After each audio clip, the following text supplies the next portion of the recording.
Alhamdulillah, in the name of Allah Subhanahu Wa Taala, the most merciful and the most compassionate, let us begin the sharing session with the winners of Anugerah Khas YB Menteri Pendidikan, Reka Bentuk Kurikulum dan Penyampaian Inovatif Akri by reciting Ummul Kitab Al-Fatihah.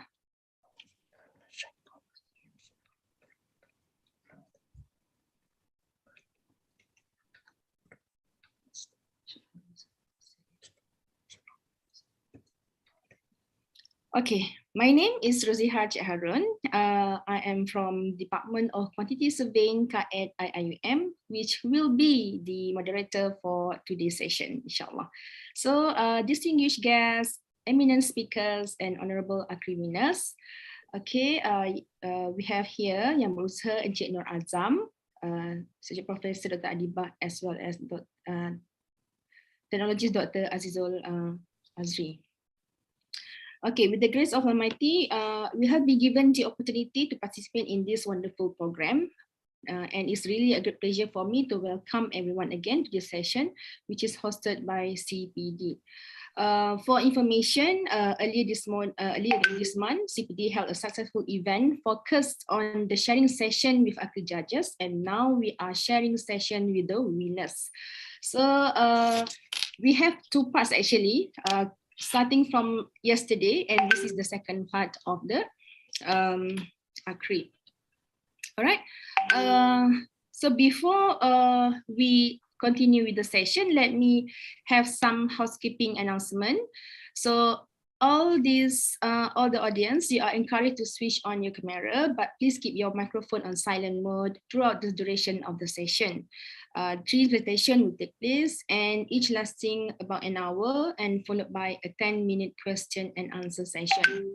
So you are invited to post your inquiry directly in the chat box. Inshallah, I will assist in collecting and delivering them to the panelists. Please begin the question with your name, kuliah, or any organization for identification purposes. For your information, the recorded event will be broadcast on the Center for Professional Development CPD YouTube account. For IUM staff, please use this tiling link provided in the Zoom letter on the chat box to record your attendance. All right, so without further delay, I would like to welcome our panelists, and I would like to brief somehow on the who is the winner for today. So Encik Nur Azam is from University Islam Malaysia. Betul Cik Azam? Science Islam Malaysia. And you are the Akri 2019 winner under Immersive Blended Learning category, insyaAllah under kategori pengalaman pembelajaran imersif. Itu face-to-face ya, bersemuka. So Encik Nur Azam is a lecturer at the Fakulti Pengajian Quran dan Sunnah USIM. He obtained his degree in pengajian Islam in Morocco. Not too sure how to pronounce the university actually. Ibn Tufail. Ibn Tufail. Yes. Kan salah pula. And further obtained his master in Sarjana Pengajian Qiraat, betul? Qiraat, ya. Qiraat Universiti Muhammad V, Morocco juga. Ya, betul. And also Encik Muhammad Azam is a facilitator or the tenaga pengajar for kursus aplikasi Braille dalam pengajian Quran dan Sunnah di USIM. So we glad that you have your precious time to share on the category pengalaman pembelajaran imersif. So please welcome Encik Muhammad Nur Azam. Tafadhal. Bismillahirrahmanirrahim. Alhamdulillah Rabbil Alamin. Wassalatu wassalamu ala ashrafil anbiya wal mursalin wa ala alihi wa sahbihi ajma'in. Subhanaka la ilma lana illa ma 'allamtana innaka antal alimul hakim wa la hawla wa la quwwata illa billahil aliyyil azim. Saya minta izin untuk guna bahasa Melayu doktor. Boleh tak masalah. InsyaAllah. Yang penting sharing itu bermanfaat insyaAllah. InsyaAllah. Okay, pertama sekali saya ucap terima kasih banyak pada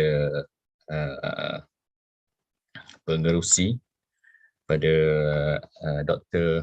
Roziha Cik Harun dan terima kasih juga kepada Center for Professional Development IIUM kerana sudi memberikan peluang kepada saya untuk bagi serba sedikit perkongsian. Alhamdulillah. Sebenarnya saya segan untuk bagi perkongsian dengan masyaikh-masyaikh, dengan profesor-profesor, dengan tenaga-tenaga pengajar IUM. Apa yang saya dapat share ni insya-Allah sebagai satu apa nak kata ya, ialah satu perkongsian pengalaman macam tu je lah saya fikir. Kadang-kadang saya serba salah sebenarnya nak share berkenaan dengan Akri ni sebab setiap kali saya berkongsi, saya lebih kepada bercakap kepada pengalaman sendiri dan saya tak pasti apakah yang saya kongsikan tu adalah perkara tu penting ke ataupun perkara tu selaras ke dengan apa yang juri kan, yang penting lagi pandangan juri kan, sisi pandang juri. Jadi saya ni boleh cakap daripada sisi pandang seorang peserta saja. Peserta yang kita kata kita cuba yang terbaik, yang kita cuba baca juga juri nak macam mana, tapi yang betul-betul pasti kita tak tahu betul ke memang juri nak macam tu ke kan. Jadi saya just nak share sedikit lah. Dan saya memang sangat-sangat berbesar hati dan saya rasa seronok sangat untuk berkongsi dengan sahabat-sahabat dengan UIA, sebab saya pun sebenarnya alumni UIA juga dulu, pernah matrikulasi dekat UIA dulu tahun berapa, 1997. Kat PJ. Masa tu saya dimatrikulasi dekat dekat UM sana tu, yang lama tu. Apa yang sebelah UM tu? Aduhai, lupa pula. Saya tahu kat PJ je. Yang dekat PJ masa tu, tapi saya tak pernah dekat PJ. Dekat UM apa, Lembah Pantai. Matrikulasi Lembah Pantai tu dulu. Sekarang ni dah tak guna dah kan. Lepas tu 2 semester lah, 1 semester dekat situ, 1 semester lagi dekat Gombak lah. Tapi Gombak masa tu tengah buat lagi, berabuk lagi bangunan apa semua. Memang mula-mula masuk 97 dulu lah lebih kurang. Law dulu. Tapi saya tak berapa minat law, saya lari pergi Morocco tu sebab ikut pengajian Islam. Yang masuk ICOL. Okay. Jadi berbalik kepada Akri tadi tu, macam yang Dr. Roziha sebutkan tadi, alhamdulillah pada 2019 tu kami daripada Fakulti Pengajian Quran dan Sunnah USIM ni dapat berpeluang menyertai Akri kategori pengalaman pembelajaran imersif bersemuka. Dia ada beberapa saya rasa prof doktor semua pun dah tahu ada beberapa kategori kan, antaranya kategori yang paling banyak penyertaan, kategori favorite. Kategori ni lah kategori popular. Kategori popular, pengalaman pembelajaran imersif bersemuka. Masa tu sebelum PKP lagi kan, memang yang tak bersemuka ni kurang sikitlah penyertaannya sebab orang belum explore lagi masa tu kan, Jadi memang bersemuka ni banyak sangat dia punya penyertaan. Waktu final tu pun ada berapa, ada 11 grup ke berapa grup yang paling ramai sekali yang masuk ke final. Jadi saya fikir saya nak dalam sesi sharing ni saya nak sharekan yang pertama sekali, untuk menyertai Akri ni sebenarnya kami, saya gunakan istilah kami ni sebab saya menyertai Akri ni secara berkumpulan. Kami ada 7 orang satu tim, ramailah 7 orang satu tim. Di Fakulti Pengajian Quran dan Sunnah ni ada satu kursus, satu subjek namanya aplikasi Braille dalam pengajian Quran dan Sunnah. The Application of Braille in Quranic and Sunnah Studies. Kursus aplikasi Braille ni dah ditawarkan semenjak daripada 2008. Dan saya menjadi tenaga pengajar bagi kursus ni daripada 2008 tu lagi lah. Jadi lebih kurang pengalaman 10 tahun sebelum menyertai Akri tu. So sebenarnya ketika 2018, pada tahun 2018, masa 2018, universiti dah minta, USIM dah minta kami untuk sertai Akri dan kami dah cuba. Tapi cabaran yang paling besar sekali adalah sebenarnya nak memahami apa dia Akri itu sebenarnya, apa dia yang kita nak sertai ni. Sebab Akri ni dia minta kita dalam borang tu lah kan, taklimat pun dapat last minute maknanya dalam 2 minggu gitu sebelum menghantar borang. Dan dalam borang tu dia nakkan projek daripada kita punya kursus pengajaran. Jadi pada tahun yang pertama, pada tahun 2018, penyertaan pertama kami tu, kami dah cuba create satu bentuk projek, tapi saya fikir cara kami presentation kami dan documentation kami tu macam tak berapa kena dengan apa yang Akri nak. Jadi saya nak share ni supaya itulah sebab kekangan yang pertama sekali bila kita nak join Akri ni adalah kita nak kena faham betul-betul apa dia yang Akri nak ni sebenarnya. Jadi kami tak faham pada waktu tu. Dah tengok beberapa video apa semua tu kurang faham dan kita pun just macam cuba-cuba je lah. Cuba-cuba je sertai. Lebih lagi pula masa tu mula tu atas arahan universiti, universiti pilih beberapa kursus. Jadi kita pun try macam tu. Dan lepas dihantar tu senyap macam tu lah, maknanya kita faham lah tu. Maknanya tak ada rezeki lah tu kan.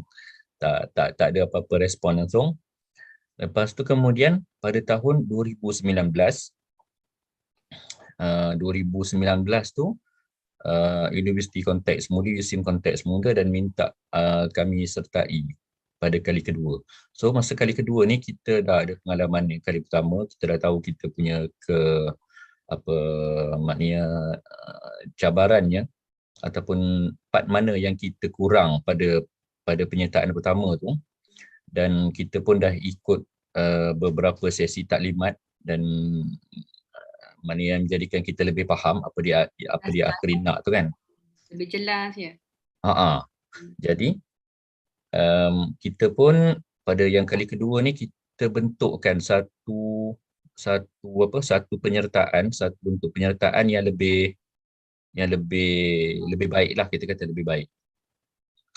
Dan antara poin yang penting saya fikir saya nak share dengan sahabat-sahabat semua, rupa-rupanya Akri ni dia tak kisah pun kita nak menyertai daripada apa-apa subjek. Jadi itu sebenarnya saya fikir mungkin daripada pihak atasan ataupun pihak pengurusan yang memilih subjek-subjek tertentu untuk dipertandingkan di Akri ni, kemungkinan mereka pun kurang faham sebenarnya apa yang Akri nak. Sebab Akri ni dia bukannya nak subjek yang macam rare macam tu, tak. Sebab kami di USIM ni konsep utamanya adalah nakli dan akli. Maksudnya subjek-subjek yang menggabungkan nakli dan akli ni diberikan fokus lah, macam showcase. So antara subjek yang dipertonjolkan di USIM ni, subjek kami ni aplikasi Braille dalam pengajaran Quran dan Sunnah ni, sebab kita integrate antara ilmu Braille dengan ilmu Quran dan Sunnah macam tu. Jadi sebenarnya saya fikir memula cara kami berfikir pun macam tu. Maknanya kami nak tonjolkan apa yang ada sisi integrasi tu pada subjek ni. Tapi sebenarnya kemudian kami buat conclusion bahawa Akri ni boleh disertai oleh apa-apa subjek saja.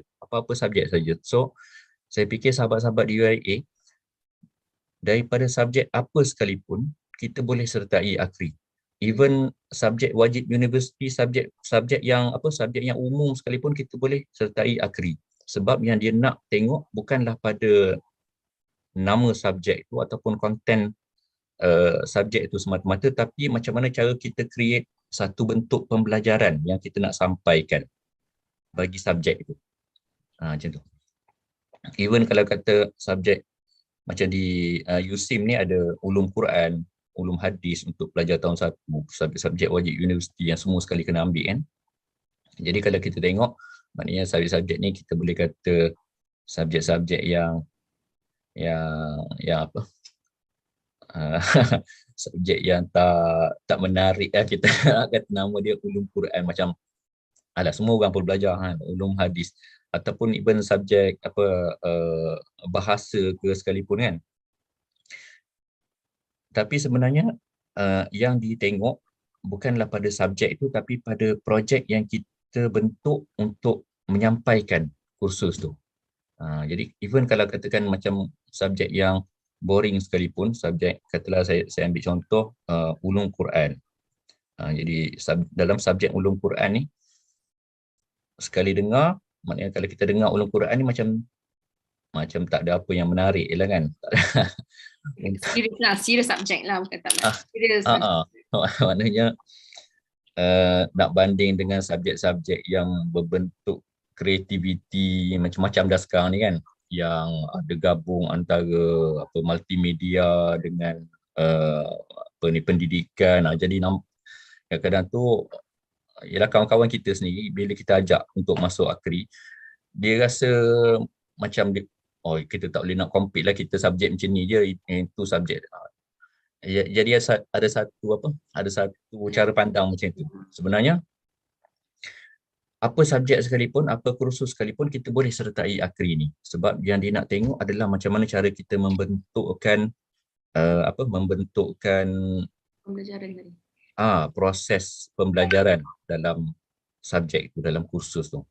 So untuk aplikasi Braille dalam pengajian Quran dan Sunnah ni, kami ada 3 objektif. Daripada 3 objektif ni, ada satu objektif yang berbentuk kita panggil sulam lah sekarang ni, tapi masa itu belum ada sulam lagi. Cuma dia macam samalah kaedah dia, cuma penaksiran dia lah belum ada lagi masa tu kan.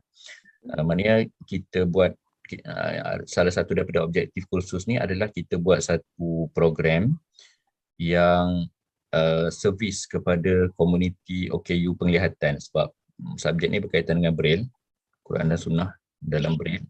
Jadi kita wujudkan satu objektifnya, pelajar mesti buat satu program untuk servis kepada komuniti OKU penglihatan. Jadi sebenarnya bila mengisi borang Akri tu,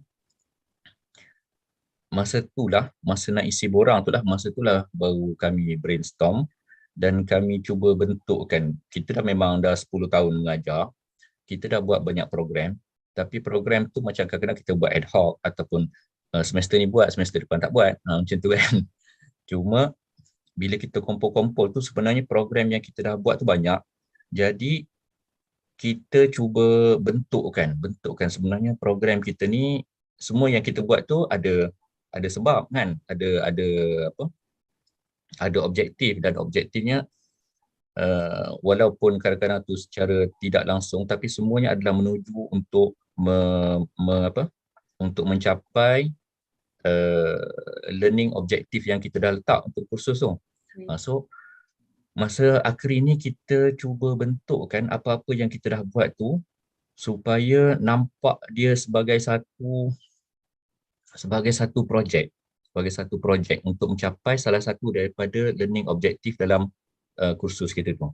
Jadi macam kami di kursus aplikasi Braille dalam pengajian Quran Sunnah ni, kita ada buat antara projek yang pelajar buat, mereka buat hari menyantuni OKU, salah satu daripada satu hari daripada sepanjang semester tu mereka kena buat hari terbuka untuk OKU. Semua orang dijemput. Masa tu ada buka booth, ada information, ada activities macam tu kan. Kemudian selain daripada tu, pelajar ni juga ada buat lawatan ilmiah, maknanya mereka pergi ke sekolah-sekolah pendidikan khas, sekolah para pelajar OKU penglihatan, mereka bagi servis dekat sana, buat klinik solat dekat sana, buat program lah macam tu kan.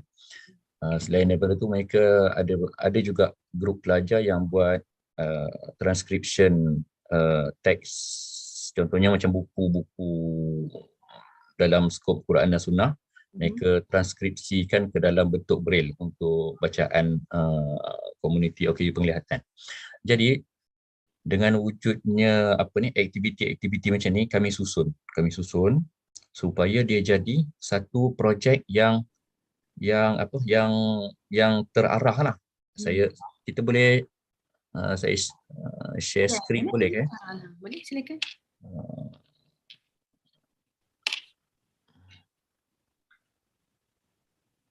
Macam mana nak share ni? Jangan guna Zoom. Ada gambar hijau. Yang hijau ni, lepas tu advance tekan. Apa tu? Sekretariat boleh ni Cik Azam nak share. You allow? Boleh saja. Macam mana Kan multiple participant can share ni, boleh share sepatutnya. Cik Azam maybe kena tekan share tu. Share screen. Situ. Okey, cuba dah. Tu ambil kat mana-mana. Boleh Cik Azam? Dapat tak? Okey. Ada ke keluar ke? Lah, nampak? Ada okey. Ni saya share borang Akri ni lah, terus senang sikit. Yang ni sinopsis, kemudian dia ada rational project, kemudian objective project. Ini saya boleh je nak share ni, kalau sahabat-sahabat nak ni, saya boleh je sharekan borang ni je terus. So saya fikir yang ini lama ni nak isi borang ni, nak fikirkan, nak membentukkan apa yang kita dah buat dalam kelas kan, dalam pengajaran pembelajaran kita nak bentukkan supaya dia jadi satu projek ni. Dia satu benda yang asas lah, tapi kalau yang asas ni kita dapat bentukkan, insya-Allah presentation kita lebih kemas, dan yang juri pun akan nampak lebih senang lagi lah. Macam ni kami namakan projek kami ni Emansipasi Ummi. Emansipasi Ummi ni sebenarnya nama kami punya grup research kami yang mengajar kursus-kursus yang berkaitan dengan OKU ni. Kami buat satu grup dan kami namakan Ibnu Ummi Maktum Research Center. Pendek dia Ummi tu lah. Dan kami memula tu nama panjang, saya yang letak nama memula tu, integrasi nakli dan akli dalam apa benda, panjang lah nama memula tu. Sebab kita kan academician, kita biasa menulis jurnal ke apa benda gitu kan, kita nak buat macam tu. Makin kiranya nampak lebih clear lah. Nak buat macam tajuk thesis kan. Tapi sebenarnya itulah, saya fikir antara poin yang lain adalah dia kreativiti.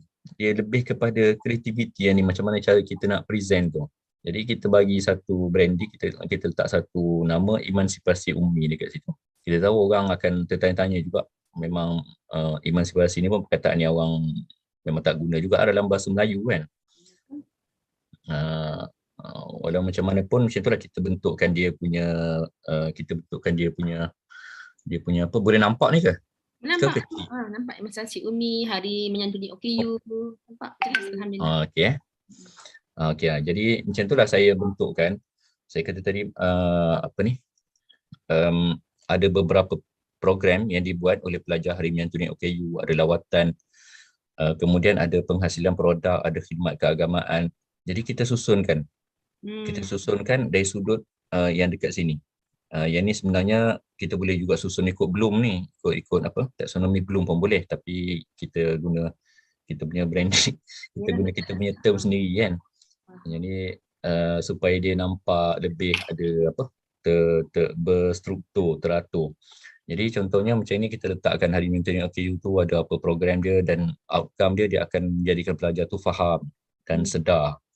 Lepas faham dan sedar ni, mereka akan pergi melawat pula. Bila orang dah datang, dia dah dapat ilmu, dah dapat input, mereka pula pergi membuat lawatan untuk bagi khidmat, dan pada sesi lawatan tu, sebab mereka masuk sini ke komuniti masa tu, mereka akan mendapat empathy. Macam tu. Kemudian bila mereka dah ada empathy tu, mereka akan ada semangat ataupun keinginan untuk memberi khidmat. Antaranya mereka akan hasilkan produk yang boleh dimanfaatkan ataupun bagi khidmat. Macam tadi lah, mereka bagi buat kursus ke, buat bengkel, solat ke apa benda kan. Jadi itu adalah saya letak dekat sini ihsan dan itqan lah. Ini boleh juga kita nak terjemahkan dalam bentuk taksonomi belum kan. Mula tu mereka understand dulu kan. Lepas tu sampailah kepada peringkat sintesis ke, ikutlah kita boleh bagi-bagi supaya tujuannya kita nak bagi nampak apa yang kita sampaikan ni berstruktur, supaya senang juri nak tengok. Dan saya percaya dalam kursus-kursus yang lain pun sebenarnya kalau kita susun, memang kita boleh dapat, memang ada unsur-unsur macam gini. Walaupun kursus yang paling simple sekali lah pun kan, memang ada dah. Sekarang ni memang kita punya cara pembelajaran tu memang menjurus kepada macam gini kan. Dia punya step-step tu memang akan sampai macam ni. Tinggal lagi kadang-kadang tu kita nak kena terjemahkan dia, nak kena dokumentasikan dia. Jadi kalau kita boleh dokumentasikan, kita bentukkan macam tu dan kita present dengan cara yang betul, saya fikir semua kursus memang boleh join Akri ni. Dia cabarannya pada itulah, kita nak bentuk, kita nak susun dia bagi dia cantik macam tu. Kemudian ini pembentukan setiap satu daripada aktiviti itulah. Proses dia. Kebetulan juga kami biasa, tim kami ni biasa juga join beberapa macam pertandingan produk item macam itu kan. Jadi kita adalah beberapa dokumentasi macam ni kita dah sedia buat kan. So kita touch up sikit tu, kita masukkan dekat sini lebih kurang.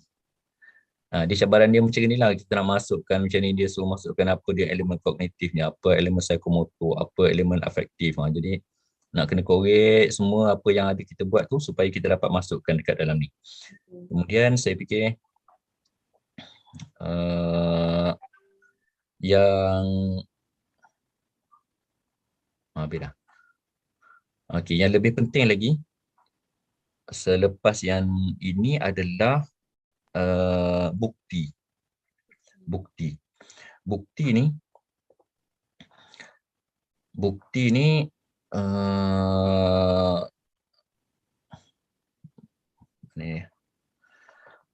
ni sebenarnya kita kena fikir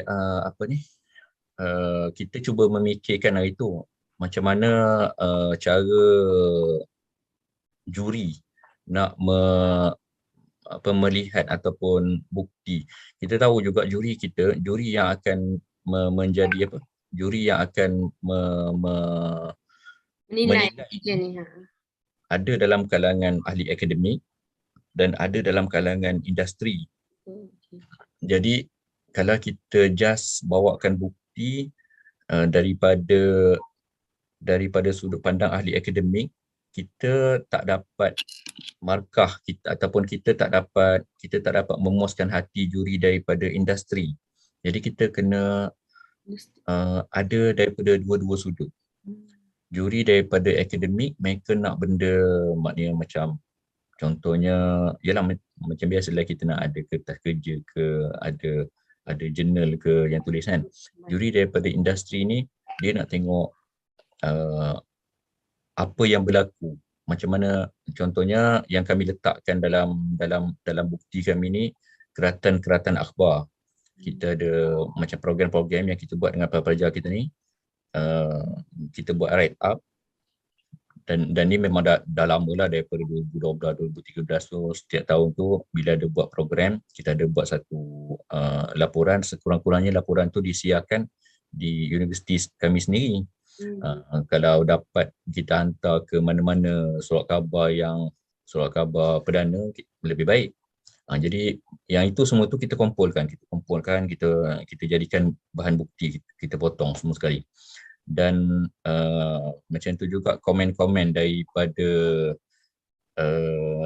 para pelajar sendiri, tapi komen-komen para pelajar ni kita tak boleh utamakan sangat sebab nampak macam kita set up. Yang lebih penting adalah kalau ada komen daripada stakeholders. Kalau komuniti sendiri lah kan. Macam contohnya bila kami buat program khidmat untuk komuniti OKU penglihatan tu, OKU penglihatan ada yang komen. Mereka ada dalam kalangan mereka yang ada blog ke, yang ada Facebook ke, mereka komen. Yang tu lebih maknanya nampak nilai dia lebih tinggi lah sebagai lebih ikhlas dan tulus saya dengan sebab memang kalau kita tengok tu, kalau yang komen-komen pelajar ni memang banyak boleh kumpul kan, tapi ialah macam syok sendiri lah kan. Kita malu lah. Jadi mana saya cuba share untuk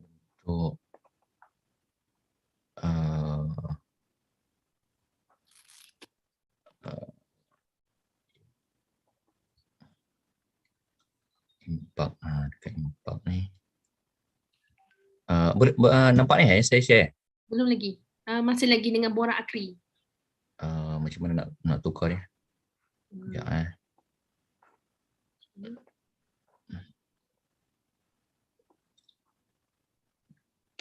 ada keluar? Ada. Metro, harian Metro ya. Okey. Jadi contoh macam ginilah, contohnya kita potong daripada harian Metro ni. Lepas tu kita highlightkan yang ada sebut apa ini bukti-bukti untuk impact lah ni. Betul. Jadi tak boleh pula. Macam mana nak gerakkan ni?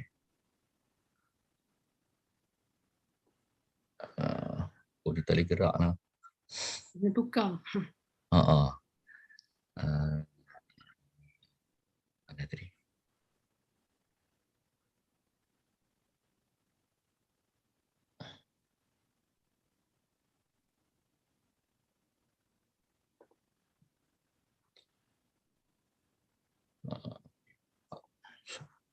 Share. Macam gini kan, apa ada nampak kan? Rumah ngaji OKU tawapan Rumah ngaji OKU tawapan pembelajaran percuma macam tu kan. Saya tak boleh nak besarkan. Bukan nak ke gambar seterusnya ni kena tutup dulu ke? Tak apa. Kita tengok, kita suka tengok.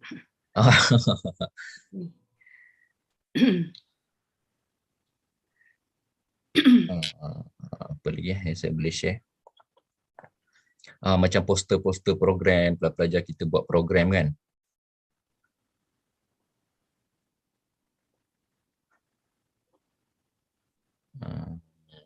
Mana dia? Macam ni satu blog ni Encik Zakaria Yahya ni dia cikgu dekat sekolah menengah sekolah menengah pendidikan khas setapak KL. Okay. Dia mantan persatuan YDP, Presiden. Persatuan Orang Cacat Pendidikan Islam Malaysia.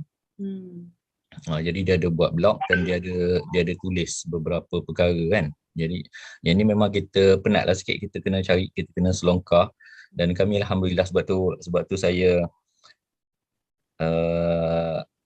saya galakkan juga kalau sahabat-sahabat nak join, kita buat dalam grup. Sebab kecuali kalau kita memang betul-betul tough lah, sebab ada juga beberapa peserta memang mereka masuk secara individu, tapi saya fikir kalau kami buat secara individu kami tak mampu kot, sebab banyak kerjanya. Nak dokumentasi ni banyak, nak mencari bukti-bukti apa semua ni banyak. Jadi sebab tu kami ada 7 orang dalam grup.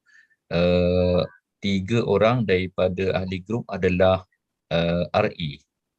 RA kami sendiri, sebab RA tu yang banyak membantulah kita. Kita harapkan mereka untuk bantu cari-cari dokumentasi untuk jadikan bukti macam ni. Memang penatlah sikit nak carinya. Tapi saya fikir antara kekuatan yang sangat perlu juga adalah bukti-bukti yang berbentuk macam gini. Maksudnya ada orang, ada gambar, ada feedback. Betul. Jadi bila ada bukti-bukti macam ni, barulah dia jadi lebih kuatlah kita punya dokumentasi tu.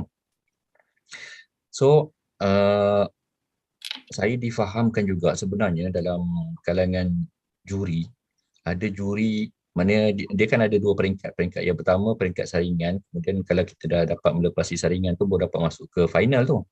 Jadi di peringkat saringan ni adalah seorang juri yang bagi tahu yang mana borang yang kami hantar ni sebenarnya tidaklah begitu kuat sangat walaupun dapat masuk ke final tu.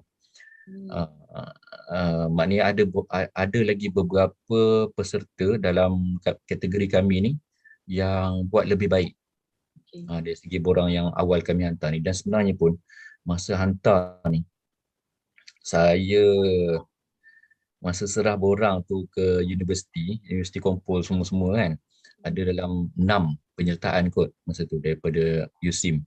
Saya pergi tengoklah, saya antara yang last juga hantar borang tu. Jadi saya tengok portfolio orang lain tu macam tebal.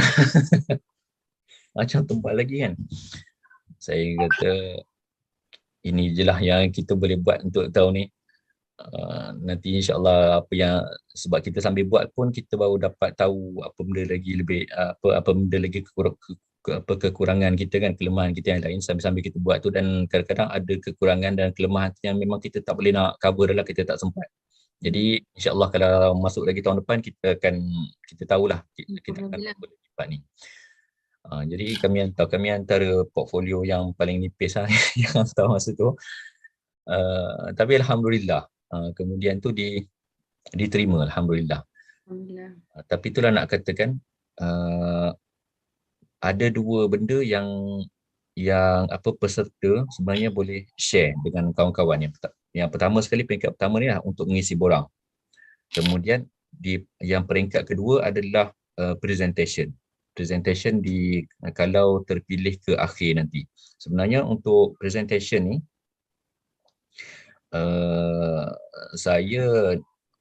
untuk tim saya ni bukan saya sendiri yang present pada sesi final tu. Dalam tim kami ni ada 4 orang lecturers dan kami pilihlah siapa di antara kami yang paling bagus penyampaian dia. Dan penyampaian paling bagus dalam grup kami ni adalah Profesor Madya Dr. Nur Najihan. Dia alumni UIA juga tu. Dalam grup kami ni siapa lagi seorang? Dr. Akri pun UIA juga tu. Alumni UIA Melaka. Adik-beradik. Memang adik-beradik lah, USIM dengan IUM. Jadi sebenarnya saya minta dia join juga hari ni. Tapi last minute dia dapat pergi umrah. So sekarang ni dia dekat Mekah sana. Dia tak dapat join. Dia minta saya sampaikan salam pada sahabat-sahabat semua. Kalau tidak, saya dah minta dia untuk join sekali lah. Kata boleh kita share dengan kawan-kawan di UIA. Dia tak dapat join. InsyaAllah lain kali, insyaAllah. Dan memang untuk presentation akhir tu, memang kami buat latihan yang banyak. Sebab presentation tu mereka nak 10 minit. Dalam masa 10 minit tu kita nak sampaikan semua yang kita nak sampaikan tu. Dan kita ni pula seorang lecturer yang bercakap adalah untuk 2 jam selalu. 10 minit tu cakap kan. Kena limit pula ya. Betul, kita memang kami tulis skrip. Bukan sekadar tulis point, tapi kami tulis skrip betul-betul. Dan skrip tu dihafal. Dr. Nur Najihan ni dia hafal skrip tu dan kami buat latihan dia sehingga dia boleh Menang. maknanya dia bukan baca lah, dia dah hafal kan. Bila dia present tu, kita setkan betul-betul mesti 10 minit ngam-ngam. Macam tu. Jadi memang salah satu daripada ini masa peringkat kalau dah masuk akhir lah kan, memang kena latihan dan memang kena set up betul-betul. Waktu tu kena betul-betul jaga dan presentation tu kena betul-betul ada elemen ilmiahnya dan ada elemen emosinya. Sebab biasalah presentation ni kita tak boleh sekadar macam present seminar, kita kerja macam tu kan. Dia nak kena kita perform macam kita ni macam kita ni entertainer pula kadang-kadang. Dan memang macam tu saya tengok beberapa universiti yang lain dalam Akri ni, universiti yang favorite selalunya adalah Taylor University. Taylor University memang banyak menang dan mereka punya presentation tu memang biasanya dia macam lebih ke hadapan daripada universiti lain. Dan ada juga beberapa presenter saya tengok yang cantik mereka punya presentation ni. Antaranya kalau dalam kategori kami sendiri tu siapa ya, saya tak ingat, daripada UITM. UITM. Dia dapat tempat kedua masa dalam kategori kami ni. Alhamdulillah kami nombor 1, kemudian nombor 2 Taylor juga, kemudian nombor 3 UITM tu. Dan UITM tu dia 2 orang ke dia ada pembantu, tapi saya tak pasti atas nama dia seorang ke, tapi maknanya dan dia perempuan. Saya tak ingat dah nama doktor apa. Dan menarik jugalah, presentation dia menarik. Dan kami borak-borak, mereka ada pertandingan macam maknanya pertandingan Akri tu di peringkat universiti lagi, di peringkat UiTM. Jadi dia adalah pemenang di peringkat UiTM. Macam tu. Dia maknanya saringan dia tu melalui pertandingan sebelum pertandingan lagi. Maknanya dia punya persediaan tu dah lebih inilah. Dia dah lebih bersedia lah kan. Jadi itu saya fikir sahabat-sahabat di UIA pun mungkin kalau ada peluang, kalau nak menyertai pertandingan macam tu, mungkin boleh create satu pertandingan dalaman kan, supaya yalah, bila dah lalu peringkat dalaman tu, kita dah tahu dekat mana apa kekurangan, kita boleh tambah baik lagi. Dan bila kita masuk ke peringkat yang lebih tinggi ni, kita satunya itulah, kita tak boleh sekadar memenuhi apa yang pertandingan nak, apa yang juri nak, tapi kita mesti memberikan sesuatu yang melebihi apa benda yang mereka nak, supaya yalah, kalau ikutkan nak cukupkan apa yang mereka nak, semua orang dah bagi benda yang cukup kan, semua orang dah isi borang, semua orang dah bagi bukti, tapi kita mesti masukkan satu benda wow element tu kan, kita katakan, maknanya orang lain tak ada buat, dia ada buat. Orang lain pun masa 10 minit, kita pun masa 10 minit, tapi dalam 10 minit kita ni ada benda yang lebih menarik yang orang lain tak ada kan. Jadi yang itu elemen yang penting lah saya fikir. Bercakap pasal masa, Encik Azam. Kita pun kena bagi limit juga lah pada Encik Azam. Okay. Ini pun kebetulan hari Jumaat kan. So, sebab okay, saya fikir saya pun tak ada apa kot nak share sangat. Kalau ada apa-apa, maknanya sahabat-sahabat nak share, saya boleh je share apa-apa macam borang ni ke, ataupun bentuk bukti ni ke, apa-apa benda kan, insyaAllah saya akan share. Alhamdulillah. Okay.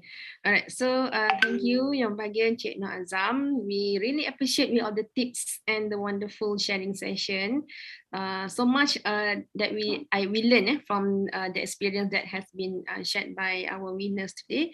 So now we open for any question from the audience. Ada apa-apa soalan nak tanya kepada pemenang Akri 2019 di bawah kategori pengalaman pelajaran imersif bersemuka face to face. Okay, saya open for any question to members of LAUS. Sementara menunggu soalan kan, Cik Azam nak tanya, apalah perasaannya bila melihat all those, bila kita dah memberikan servis dan juga khidmat masyarakat kepada masyarakat OKU, and then dia pula berjaya pula menghabiskan Quran kan? I mean, how do you feel? I mean, how macam kita baca pun kita boleh nampak dia impact the kejayaan, tapi macam Encik Azam memang yang terlibat dengan this program kan, how do you feel the achievement, the sweetness tu? Alhamdulillah, pertama sekali bersyukurlah sebab Allah bagi peluang nak cakap secara terang-terangnya. Kalau kami yang terutamanya para pelajar sekolah-sekolah agama dekat Malaysia ni, kita memang sangat tidak terdedah dengan dunia OKU. Betul. OKU satunya tak boleh masuk sekolah agama. Sekolah agama tak terima. Sebab apa? Sebab OKU ada ada sektor pendidikan khas sendiri, ada sekolah-sekolah pendidikan khas sendiri, dan satu lagi biasanya sekolah-sekolah agama tidak bersedia menerima sebab kalau yang masuk tu OKU penglihatan, tak ada siapa boleh mengajar dalam braille. Kalau yang masuk tu OKU pendengaran, tak ada tenaga mengajar yang boleh menggunakan bahasa isyarat. Jadi satunya OKU di Malaysia ni memang jauh ketinggalan dalam aspek keagamaan. Buku-buku agama tak ada dalam bentuk braille. Jadi bila kita, alhamdulillah, bila kami explore ruang kehidupan beragama dalam kalangan OKU penglihatan ni, memang nampak sangat banyak kelompangan. Dan bila kita dapat nak kata bagi khidmat sedikit tu, kita rasa satunya kita rasa berdosa sebab mereka ni diabaikan, lama mereka terabai, terutamanya daripada golongan agamawan sendirilah. Memang boleh cari, kita boleh cari siapa dia para agamawan, ustaz-ustaz, asatizah yang boleh braille ke ataupun boleh berbahasa isyarat. Memang tak ada, memang sangat jarang. Dan komuniti OKU ni memerlukan agama sama macam komuniti lain. Tapi kadang-kadang tu ada sebahagian kita just cakap yang mereka ni cacat, jadi mereka tak taklif, mereka tak diringankan tanggungjawab apa semua kan. Tapi sebenarnya tanggungjawab yang diringankan tu bukan bermakna mereka tu tak payahlah solat, tak payahlah baca Quran kan. Tapi bila mereka nak solat, nak baca Quran, mereka tak ada, kurang pembimbing. So that inspires you lah kan? Betul doktor. Alhamdulillah, Allah bagi peluang tu. Ya. Okay, alhamdulillah, insyaAllah. So okay, I guess that's the session for Brother Azam. Yeah, thank you very much for your time spending here. So we go to the next following panelist. Yeah? Terima kasih. Okay. Alright. Terima kasih banyak doktor. Terima kasih IUM, insyaAllah. Okay, so following, now I would like to introduce our second panelist, Akri 2018 winner for category alternative assessment, category pentaksiran alternatif. Yeah. So we have here today Associate Professor Dr. Adibah Abdul Latif from University Technology Malaysia. Yang berbahagia, Dr. Adibah is currently serving at Department of Educational, Foundational and Social Sciences, UTM. Dr. Adibah earned bachelor's, master's and doctoral degrees from UTM, Doctor. Yeah.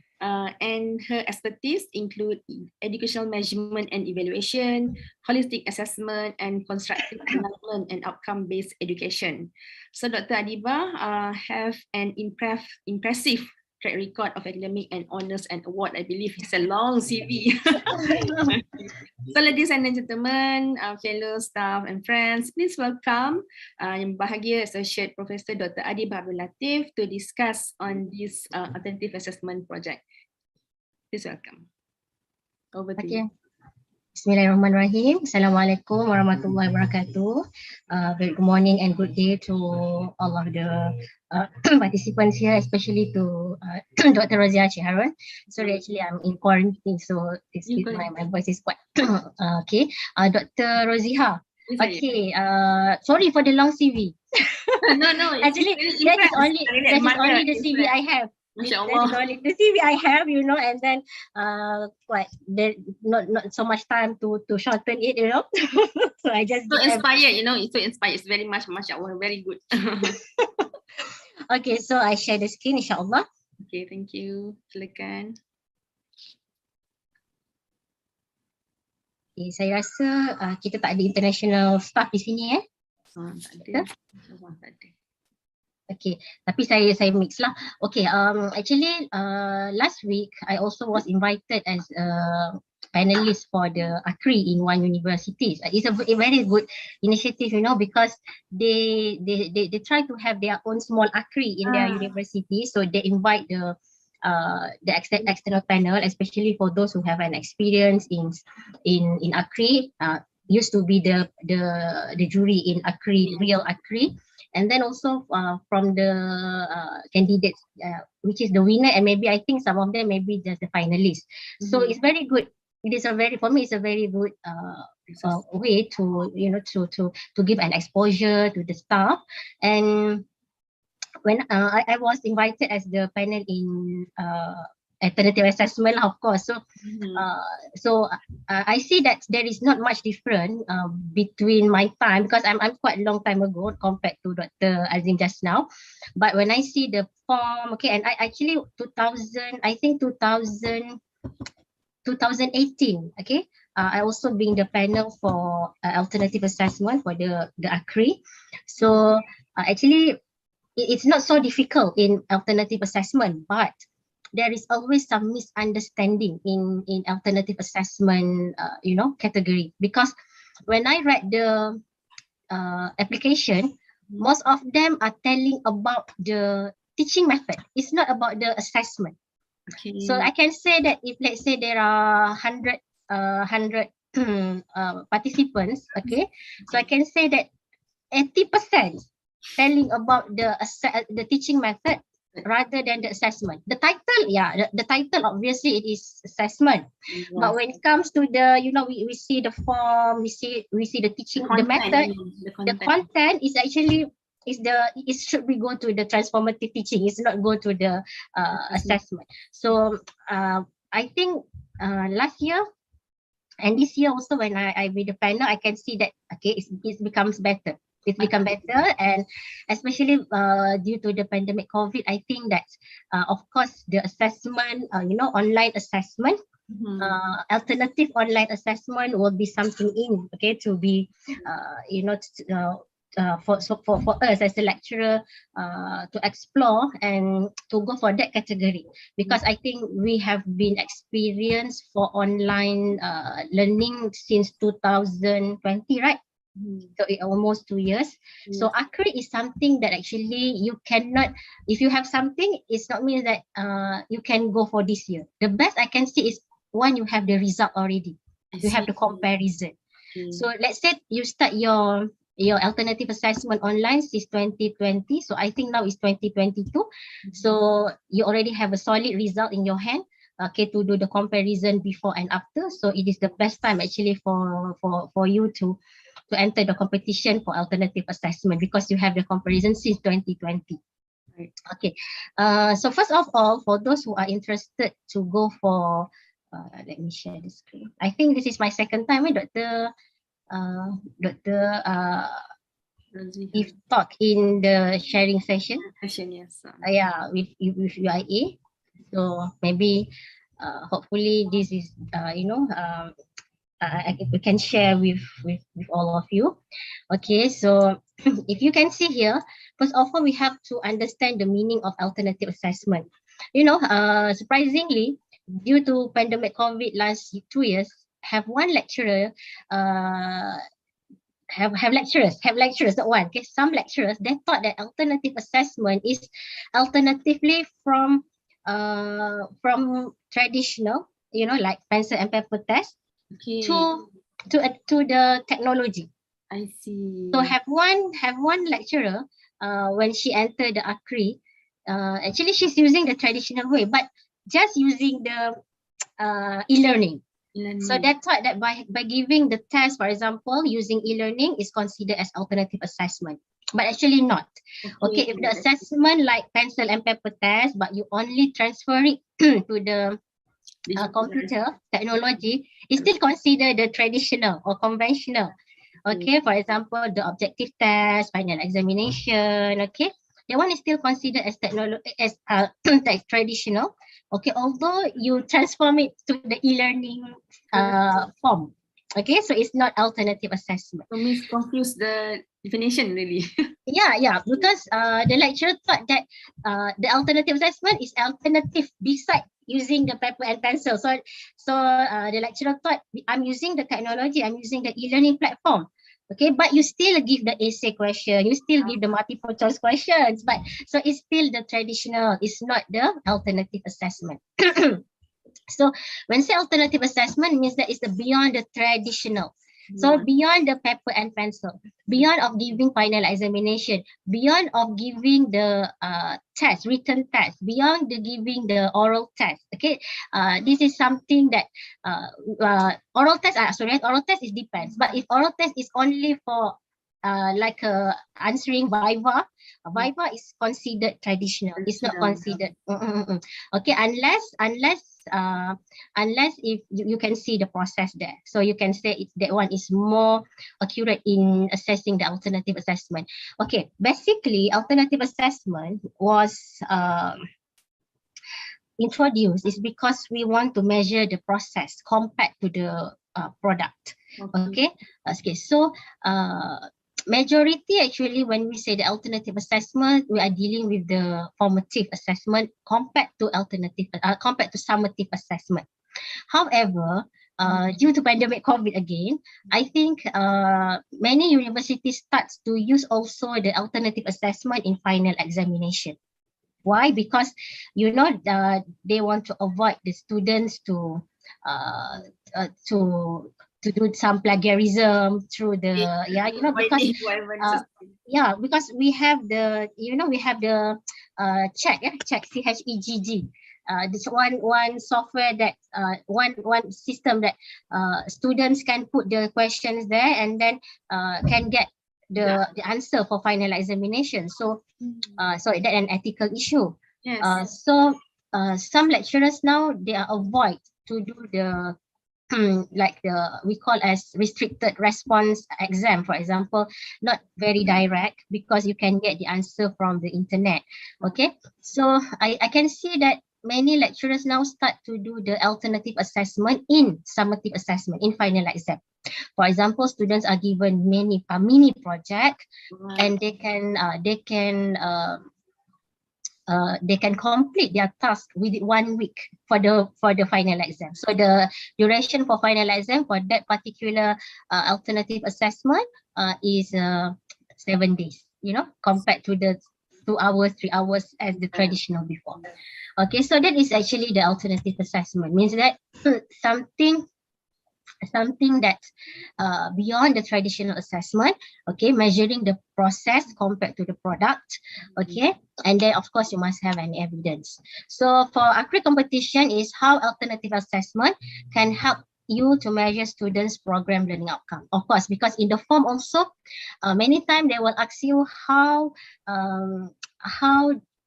your invention or your alternative assessment really can help you to achieve the PLO. In fact, they will ask you for certain specific PLO or CLO in measuring the student's achievement through your alternative assessment. Okay. So this is, as I said, some common mistakes that make some rejections. So candidate expand on the teaching and learning method rather than assessment itself. So this one actually is better go for the, like Dr. Azim said just now, is on the immersive teaching compared to the alternative assessment. Okay. So some candidates did not relate with the PLO's achievement They mentioned the PLO, but they did not relate how the alternative assessment help the PLO achievement. Okay, so the constructive alignment is accurate. Okay, one thing very important in alternative assessment is you must have the instrument, the tools. Okay, for example, rubric. So rubric is one of the instrument, the tool itself is one of the evidence that the panel will see, and they will see the content, okay, in the rubric. For example, the description, either the description is really aligned or not with what you want to measure. So I can see have some of finalists, my previous experience, the way how the lecture measure is good, but when we look at the rubric is still measuring. For example, the lecturers want to measure about generic skills, for example, maybe ethics. But when we look at the rubric, it shows that it's still measuring the technical skills, not ethics. Okay, so that is where sometimes we can see that the method good already, the way how the lecturer tell about the assessment is good already, but when we look at the rubric is inaccurate, because the rubric is still measuring, for example, the technical skills, not measuring the generic skills that the alternative assessment should be measured in the first place. Okay. Okay, so no evidence of invention effectiveness. That's why I said that it is good if, let's say, at least you have used the alternative assessment for one semester, at least. Means that if one semester, normally as a lecturer, we will do the continual quality improvement, we will do the reflection, we will check the outcome-based education, we will check about the achievement, PLO achievement and CLO achievement. So at least you already have the evidence for the effectiveness, because I think one of the criteria in the form is they want to see how effective is your assessment, your new method of assessment. Right. Okay. Some of the lecturers, they only relate with the teaching theory. Okay, we have so many teaching theories. For example, we have behaviorism, we have cognitivism, but they did not relate with the measurement theory. This is not compulsory. But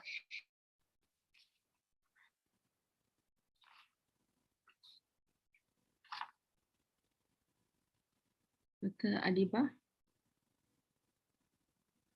Some of them are from the measurement field. Okay, so when they see the measurement theory is included in your application, of course this is something that can make us look wow, means that okay, they are using the measurement theory for the application. So the measurement theory can be like, you know, item response theory, okay, classical test theory, or any theory that the lecturers maybe can relate. That is why I would like to suggest for those who have a good assessment, method of assessment, but maybe lack of the theory of assessment, it is good if you can involve anyone from faculty of School of Education, you know,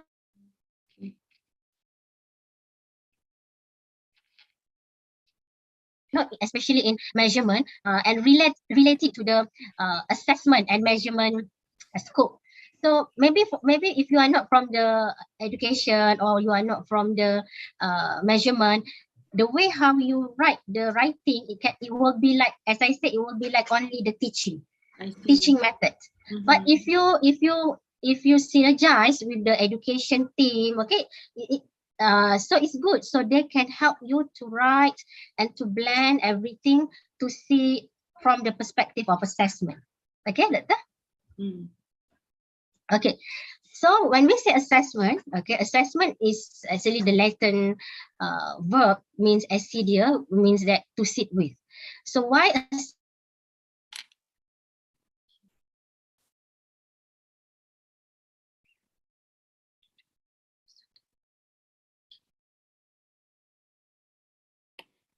assessment means that something is not to.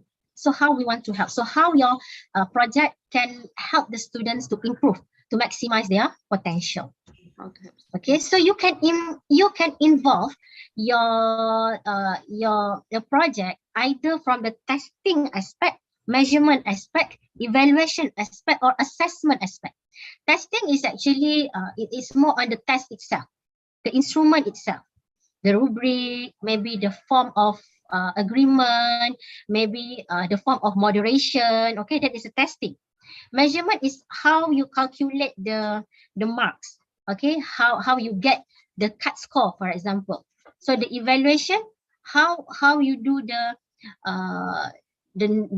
norm reference test, or maybe the criterion reference test. How you know this is good?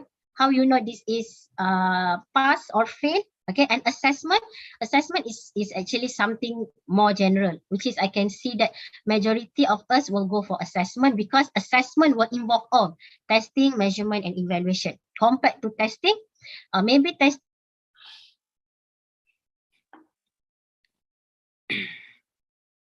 only the first piece, as this category is called as alternative assessment. So actually you can emphasize to the testing process, what the instrument you use, measurement process, how you measure, evaluation process, how you give the grade, okay, for that particular measurement, and finally the assessment as the whole. Assessment is more on the reflection of the testing, measurement, and evaluation in your class. Okay. So it is good, as I said, that's why it is good if you involve the education lecturers together with you, if you are, for example, coming from the engineering, okay, or maybe science and technology, because of this, because they can blend your writing to the terms that are very related to the assessment. Okay, for example,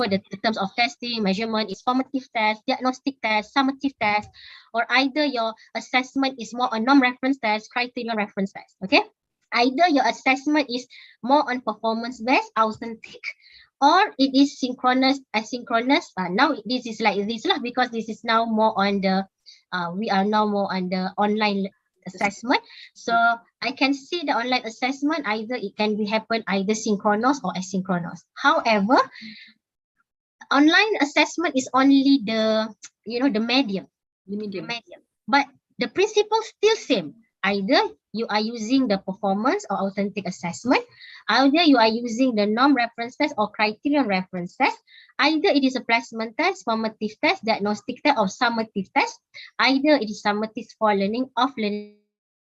As learning. Okay, interesting.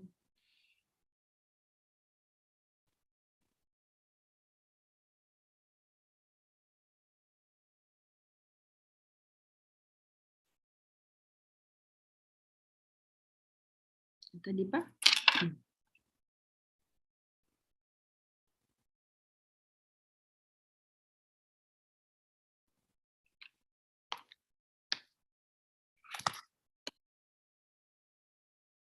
Okay, the period of your assessment, the interpretation. Tadi ba? Tiba your line ada interruption sikit.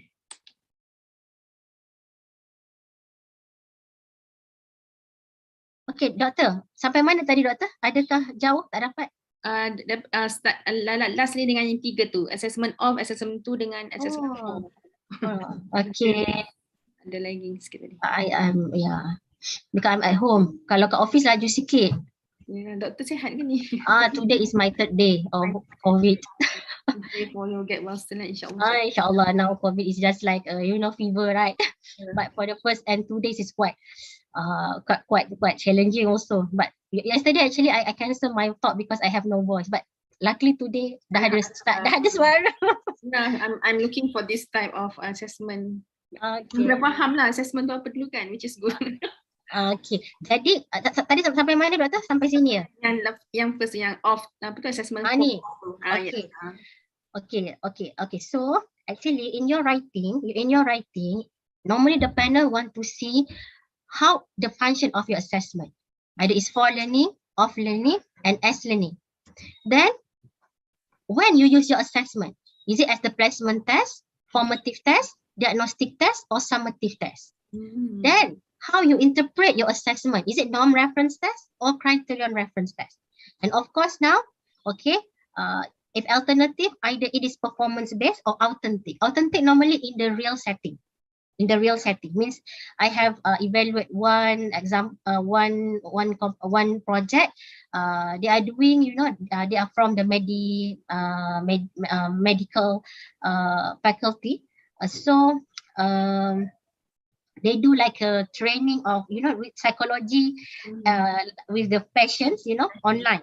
So that one also considered as the authentic. Authentic. Okay. Okay. Performance based, if you are not, you are performing, but you are not in your real setting. You are not with your customer. Maybe for example, okay, you pretend to be my patient. You pretend, you know, it's like if in education, for example, if authentic, you go to school, either online or face to face. You go to school, you will teach the students. The practicum part, yeah, Doctor? Yeah, practicum. But if performance based, you know, we have what we call as micro teaching. Okay, your friend will be the students, so they pretend to be the student. It's not same, but at least there is still the performance based. Correct. Okay. So in your writing, it should have all of this.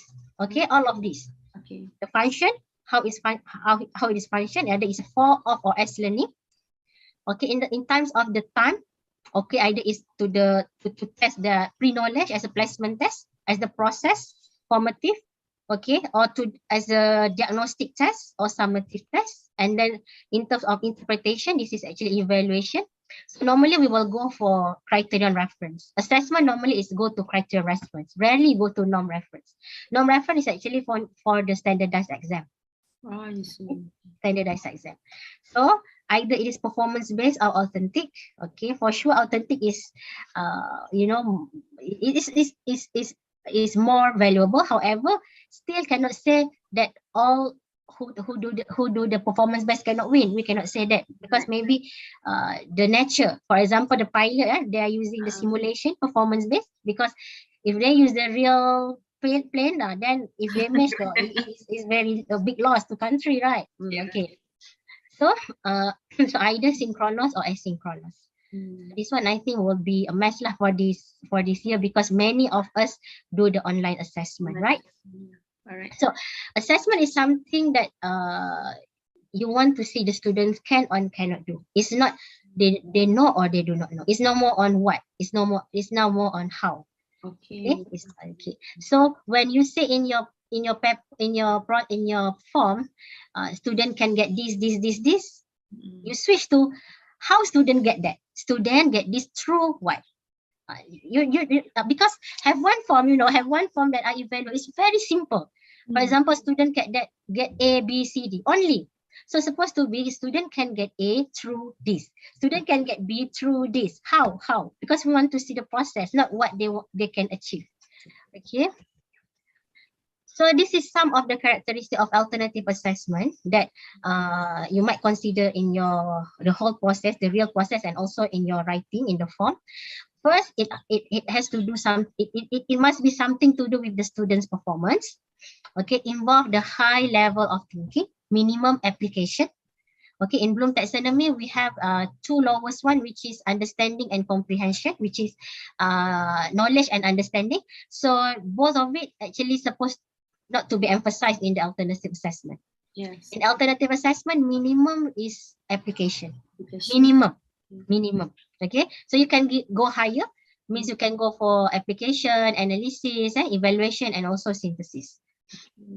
Okay, and then meaningful instructional task. When we see meaningful instructional task, means that students will learn from that instructional. This is what we call an assessment for learning. Okay, meaningful instructional task. The instructional make the students can experience the learning and can apply to the real world application later.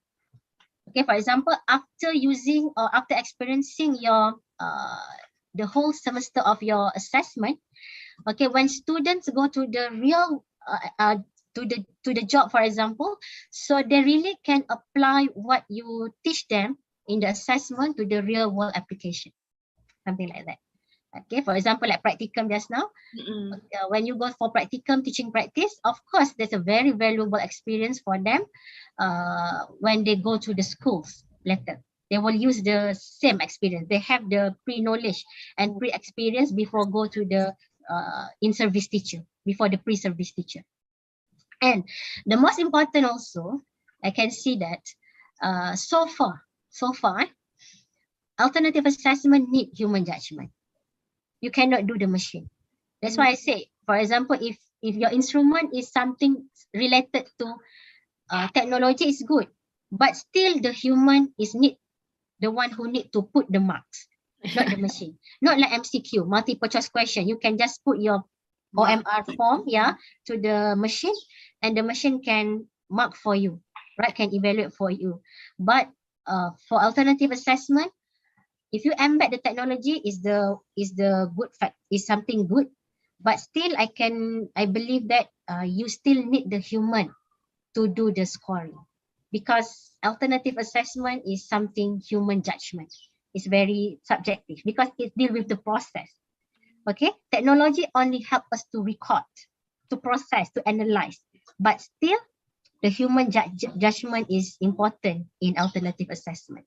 Okay, right, Doctor, the wisdom, which is the technology don't have, the machine don't have, the robot don't have. Okay, good. So alternative assessment, actually there is 3 stages. Okay, so you can see your project is fall in which stage. The first one is when you only embed the alternative assessment in your summative measurement only. For example, only for your final exam. Okay. The level 2, when you have the periodically monitoring of formative assessment, which is actually, I believe, majority of lecturer having in the level 2 because of the Malaysian Qualification Agency's requirement. We can see that all the lecturers are doing the level 2. Means that we have the assessment, we have the project, we have the task that we give to our students for the whole semester, okay, formatively, in sequence.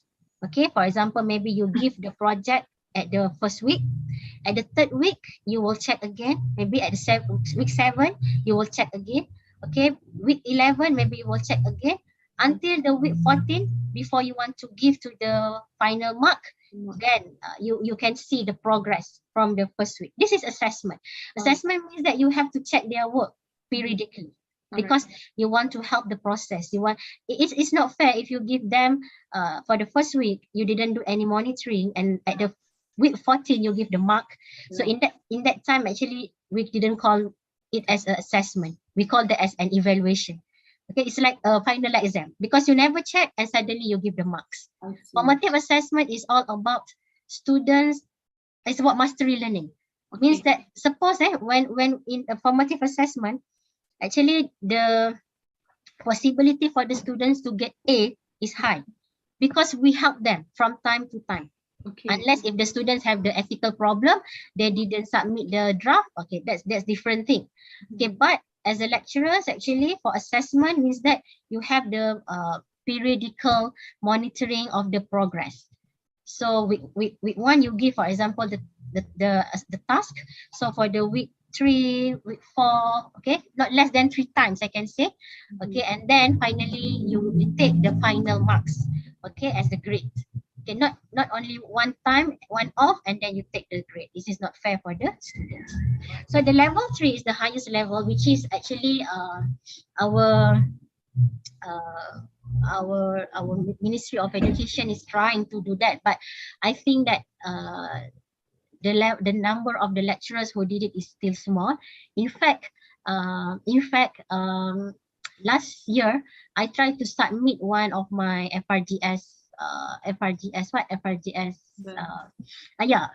grant using the flexibility in standard assessment, and I got the comment from the panel. The panel said that I think this assessment, the flexible of assessment, is very hard to be implemented in the higher education level, So somehow I'm thinking like, why the panel say like that? Because is the government agenda, but it's okay. So I try to submit to another grant and it's accepted, you know, the international grant. So you know, you can see Yeah, how the difference. so the lecturers also still not so well prepared about the flexibility, because flexibility in assessment is like this. For example, you have 30 students in the class. For example, undergraduate class, I experienced 30 students because I did for my undergraduate students. Okay, so flexible means that, for example, for my first CLO, course learning outcome, let's say the program learning outcome is ethics. Let's say ethics. Okay, ethics. So I will ask my students to choose the assessment that they think suit for themselves. For example, some of our students, they are not good in talking. So they prefer to do something writing, you know, or do some literature review. But some of our students, they have the talent in talking. So they want something in presentation, in maybe simulation, in maybe, you know, extrovert assessment. So flexibility means that although you have the same CLO, same PLO, but you are giving the freedom to the students to choose the assessment that they feel more comfortable with it. You know? Yes, interesting. Yeah, actually in the overseas, many universities do that. For example, okay, they say, okay, you can do anything. You want to do research, you want to go for doing drama, you want to do some project, as long as you can measure the PLO. I see. But of course, as the beginning, actually this is very good. Actually, I said to my junior, why don't you do that for the next Akri? At least, you know, I can believe that is very interesting. For me, I cannot enter Akri anymore. So I just give idea. Okay, for those who has been winner, they cannot enter the Akri anymore for that category. So for the flexibility, as long as the method of the assessment can achieve the PLO, so no problem. But the lecturers have to get ready with the some for the few method of assessments. If you give too broad, I'm afraid that you are the one who will get headache how to measure, right? So at least maybe you give 4 types of assessment. You can choose as long, and then you have the rubric for each type of assessment. Okay, so no problem as long as it can measuring the certain PLO that you want to measure. Okay, so this is ladder of assessment. So in case you can see that now your assessment in which level. So majority so far I can see that at least it is in the level 2. Have level 1, but I can say that the possibility to win is lower because you only the summative measure. Okay, however, still can, if let's say you can convince us with the with a very good evidence in measurement. Okay, so this is some explanation, same like what I said just now. Okay, this is some examples of the alternative assessment. Okay, but not limited to. Okay, so this is the cycle of assessment. I think this is actually how it happen in the whole process. Okay, of course, first we will identify the outcomes, okay, and then we choose the alternative assessment, we choose the instrument, not necessarily rubric, okay, and then we do monitor and feedback, and then we do the CQI, and then finally we see either our outcome is really helpful or not, relevance or not for the students, and also is it still relevance for the industry. Okay, so I think this one, when you identify outcomes, okay, of course, it can be the cognitive, affective, and psychomotor. Okay. Okay. So this is constructive alignment. You identify outcome, make sure the assessment is aligned with the outcomes, the learning activities is aligned with assessment and outcomes. And finally, you can see that the curriculum either is still relevant or not. Okay. So this is an example. Students should be able to apply and conduct in a group the research using a valid instrument. Okay, students should be able to analyze the information ethically, respect group members, and able to take action that involve other through service learning. Okay, this is example of identify of the outcomes. If you can see, the first outcome is more on cognitive one. Okay, because apply the knowledge and conduct. So in the first research, the first CLO here, we can see that there is two domain involved. Apply the knowledge, which is cognitive, and conduct the research, which is psychomotor, because you have to conduct. Here, students should be able to analyze cognitive, ethically effective, respect also as effective, and able to take action, psychomotor. So you can see here, in one CLO, there is 3 domains to be measured.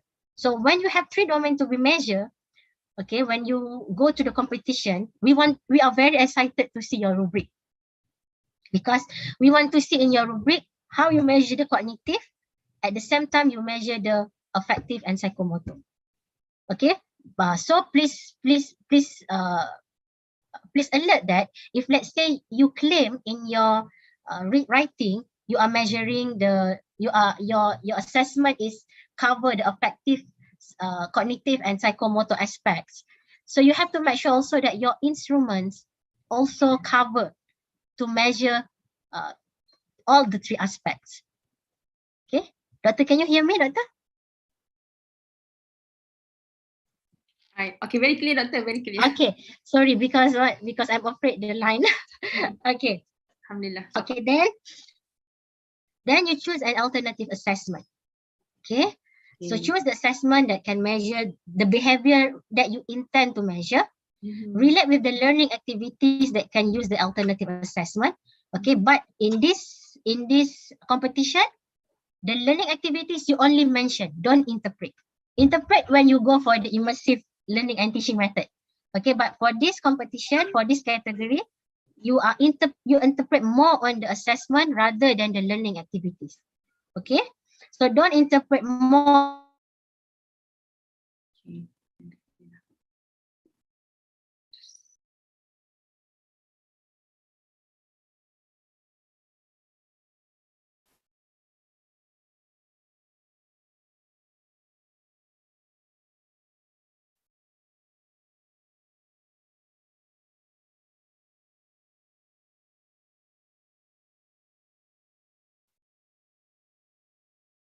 Tadi ba? So this is actually Line interruption sikit, Doktor. Tadi ba? Line interruption sikit tadi. Line interruption sikit tadi. sampai mana tadi, Doktor? Dekat nombor 3 tu. Kat CLO nombor 3. CLO nombor 3. Mana ya? You punya presentation pun tak keluar Oh, dah tak nampak dah. Okay, sekejap. Okay. Line Sorry, I think my house line tak berapa elok. Sampai mana, Doktor? Sini ke? Previously, yang I think slide number 21 tu. Constructive learning. Sini. Transformative learning ni. Okay, okay, here I share again.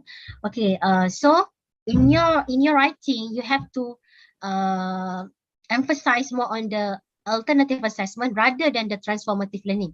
But you can say that your alternative assessment bring to the transformative learning. Tapi jangan interpret the transformative learning. Interpret only the alternative assessment. Okay. Okay, and then this is example. Okay, this example number 1 just now. Students should be able to apply and conduct in a group the research using a valid instrument.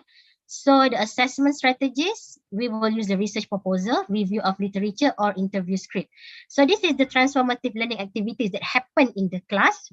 Okay, which is we can write but we do not interpret. Okay, this one, the learning outcome. Students should be able to analyze the information ethically, respect group members, and able to take action that involve others through service learning activities. So the alternative assessment strategy is portfolio, observation, and peer assessment.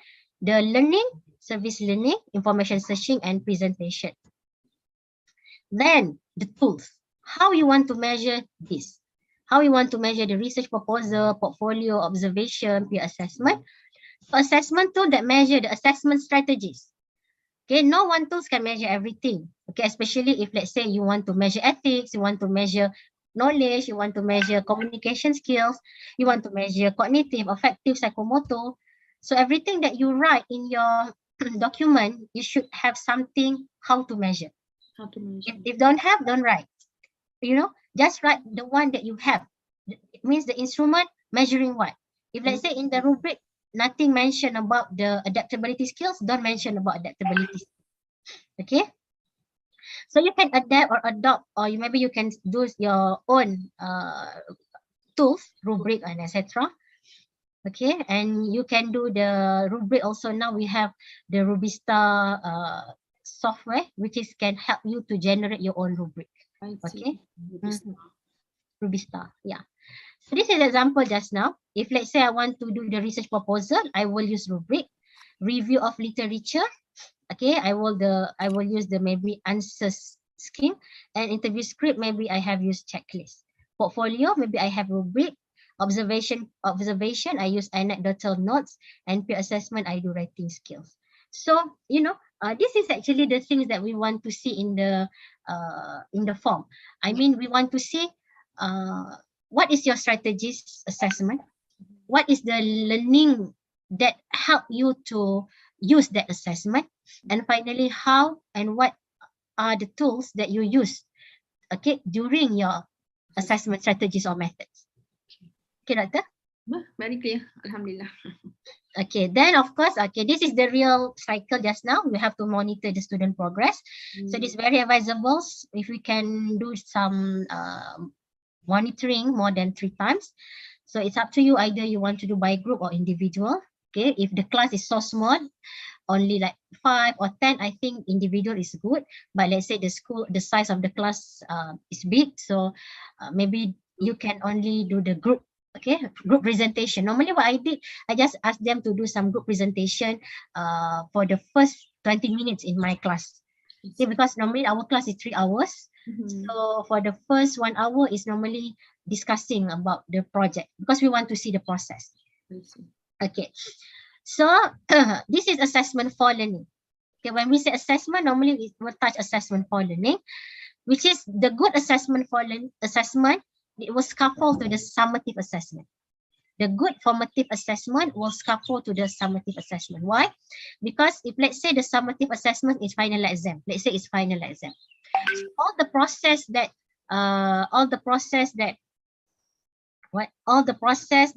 the students experience during the formative assessment should help them to answer it well. Okay, with a good answer for the final exam. Okay, so monitoring the student is as an evidence actually.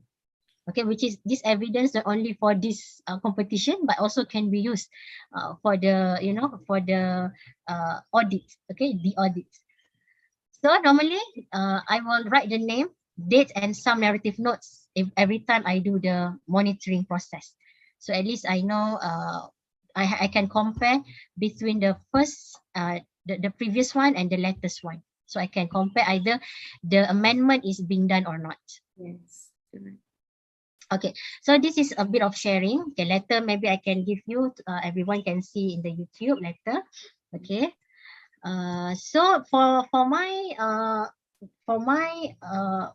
during my time, actually the alternative assessment is the first year. I mean the first time it has been introduced by the KPT. Before that, there is no alternative assessment category. So for my time that 2000, I'm also forget 2016 if I'm not mistaken. Okay, it is the first time has been introduced by the KPT about alternative assessment. So this is actually the general courses, okay, which we have been teaching more than 5 years that time. And Puan Arfrina is actually, she's not the lecturer, but she is the certified trainer because this is a general courses, khusus umum tajuk batik. Yang pandai batik Puan Afrina seorang je. Kami bertiga semua tak pandai sebenarnya. But we help them in terms of the constructive alignment, assessment and etc. Okay. Okay. So when you write the rationale of the project in the form, write something related to the assessment. Always relate the word assessment. For example, if you want to say that you can develop the students' generic skills through the assessment. Okay, and then when you said that the rationale of the project, this project help to develop the valid and reliable rubric. Okay, and then this project is practice the authentic assessment, meaningful learning, and also transfer knowledge and empower the assessment. You know, rather than you do it in general, always do it relate it back to the assessment, because we are under the assessment category. Yep. Okay. Okay. So this is actually the theoretical framework. Okay, during my time. So this is the project approach. So I have the theoretical framework and conceptual framework. So for the theoretical framework, the service learning is actually the transformative teaching and learning, the transformative teaching. So I did not emphasize or I did not interpret more on the service learning. No, I just mentioned 2-3 times only, just to know that this is the medium of how the assessment happened. But yeah, I explain more on the assessment itself using the authentic assessment, okay, which is I'm using the item response theory in measurement. And also finally, the outcome is I can help students to develop their generic skills using the teaching theory. So I embed both the assessment theory and also the teaching and learning theory. So this is how it happened. So this is very important because panel normally want to see how the assessment happened. Okay, so how you observe, how you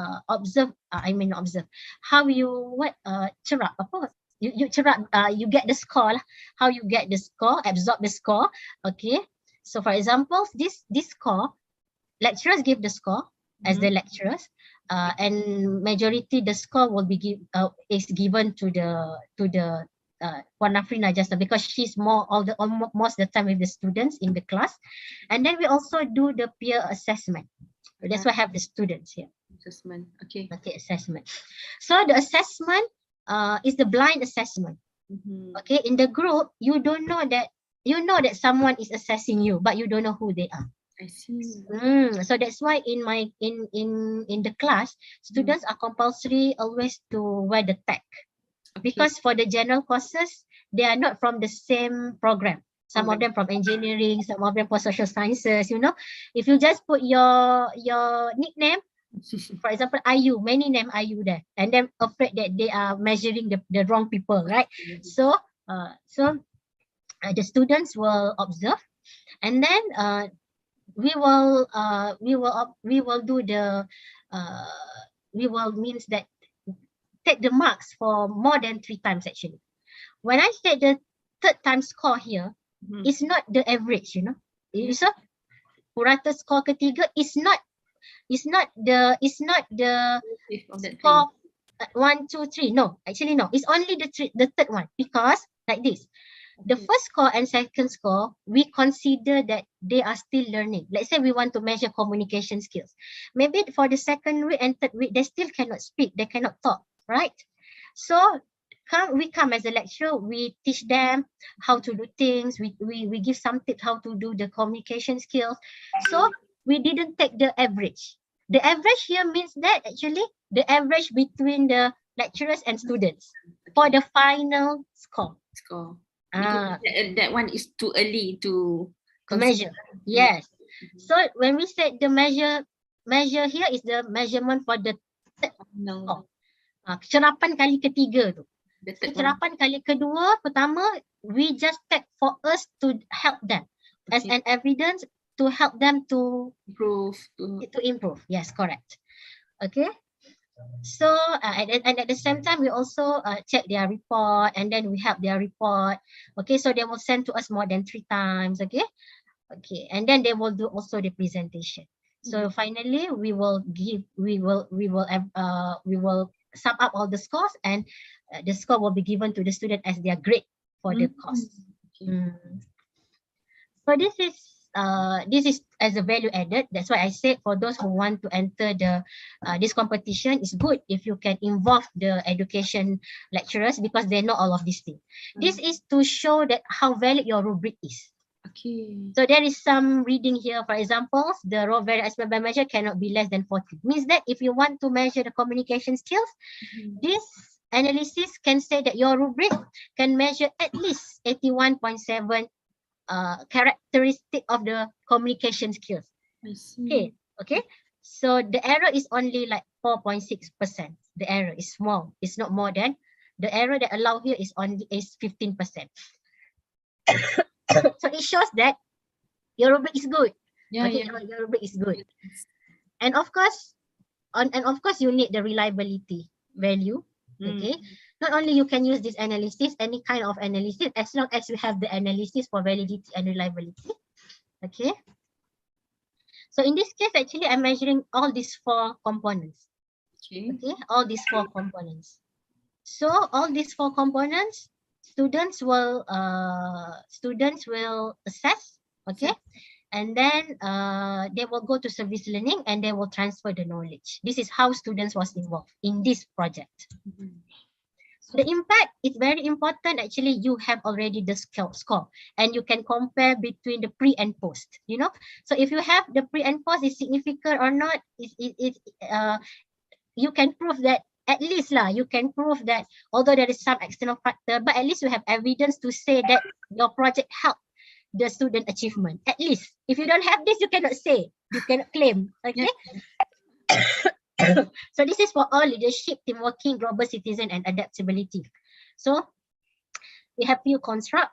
Okay, L1, L2, L3 means the construct is actually the item that we measure under leadership, team working, global citizen, and adaptability. So we can see that all the value is improved between the first, second, and third project.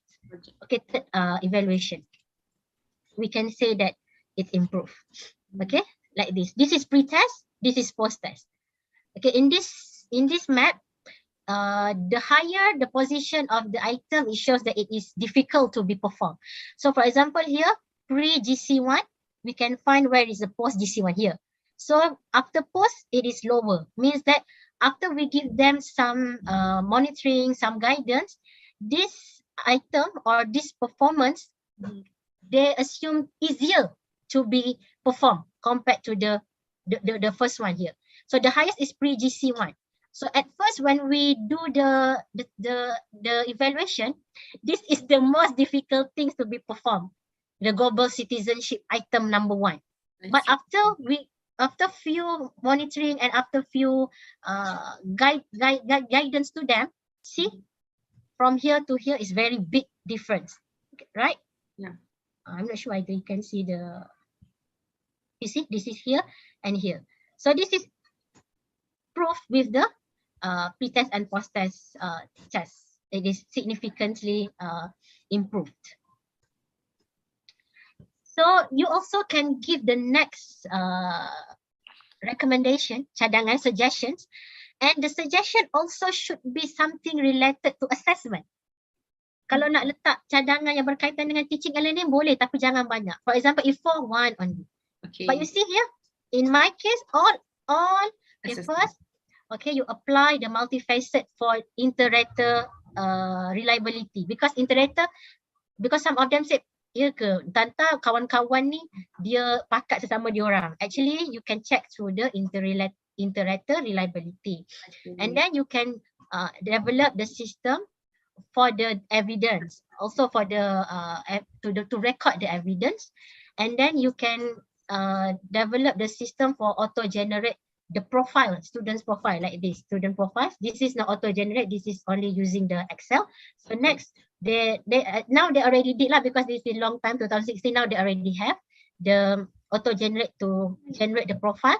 For example, which criteria either leadership, teamwork, global citizen, or adaptability is low in the student's profile.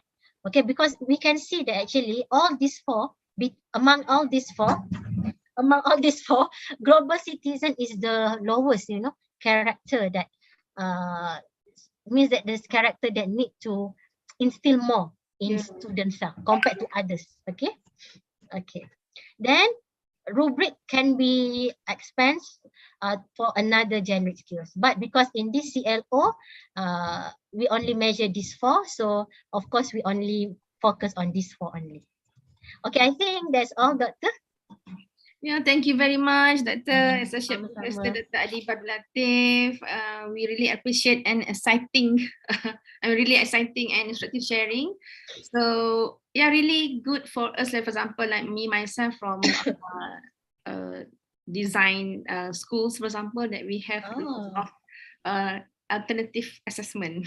Yeah. So hopefully we can explore more on this, and really your topic is relatable to us, and we really appreciate on your points and also tips given that you shared just now. Thank So you. I really I now open the session for the audience. If is there any things to ask our winner?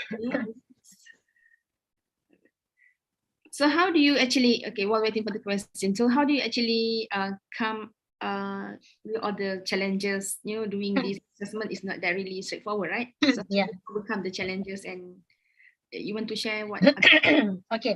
The first one is because at the time that I did this assessment, I was the coordinator for the general courses in UTM that time. After that, I went to the quality unit. Okay. So the first challenge this is actually the knowledge of assessment among the lecturers themselves. That until now is a big challenge for us actually, because when we do the audit, the lecturer always said that assessment is quite difficult to do compared to the teaching and learning process itself. Okay, so first that's why at first we have to do the standard rubric. Okay. Actually, by practice, it's not good to have the all same rubric for different courses, because different courses have the different nature of things that you want to measure. But for the beginning, as I started, I can see that I have to do the standardized one first to make the lecturers familiarized. Okay. So after the lecturer familiar with the things, then now they can do by their own, they can adjust the rubric and so on.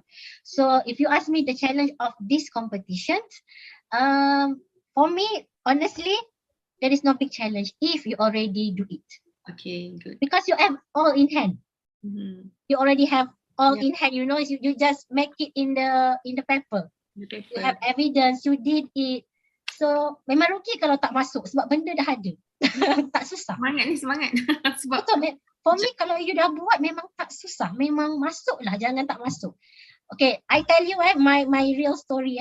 Okay. I was forced to, biasalah lecture ni memang kena paksa masuk. Okay. I was forced by that time that time is Professor Dr. PM Hayati lah, our magnetic ketua lah, macam ketua teaching and learning lah dekat UTM tu. Alright. I was forced. And she forced me like a week before. I diam je.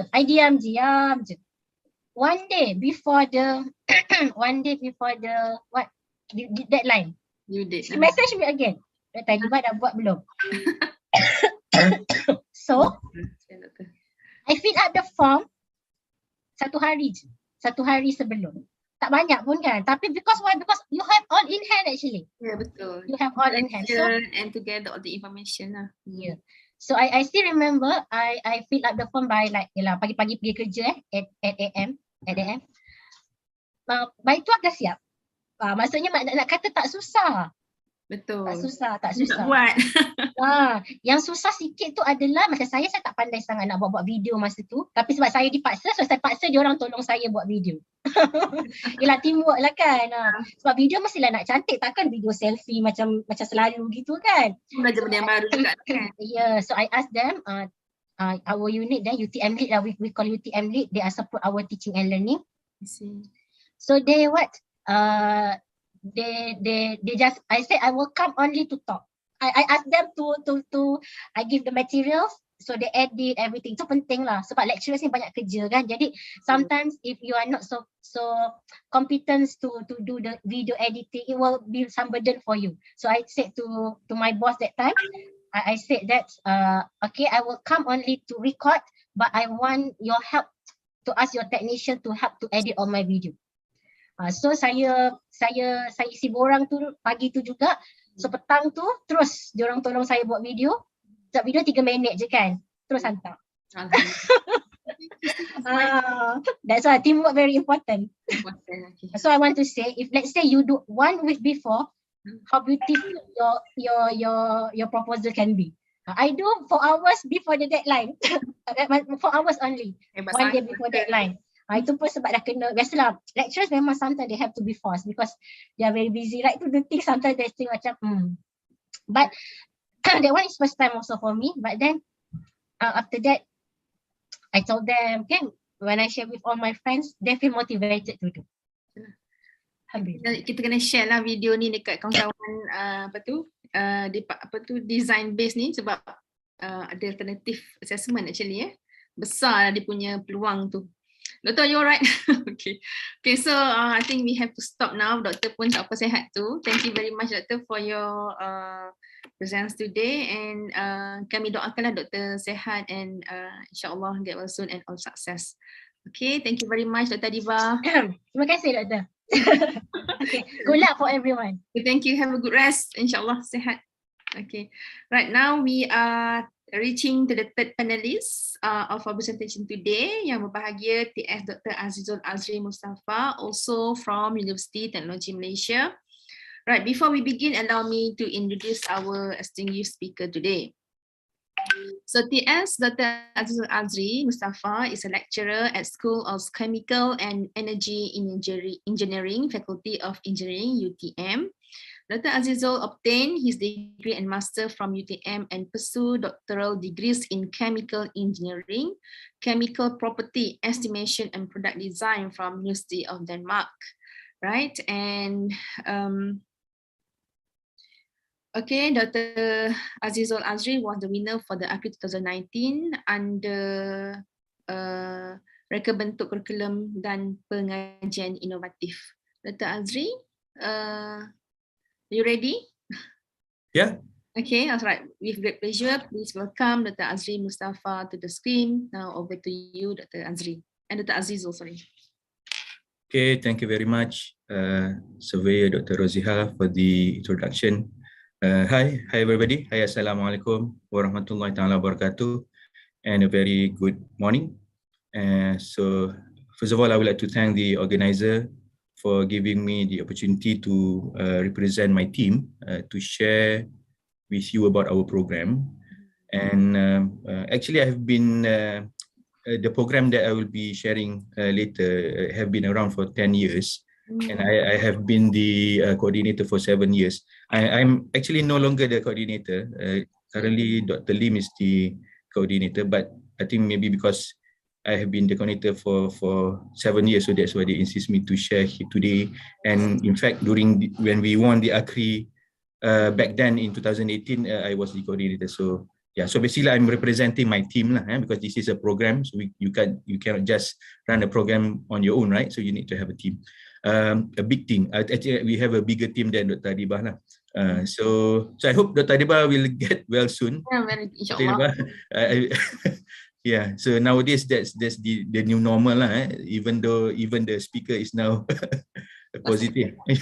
So yeah, okay, all right. Okay, so let me turn on the slideshow.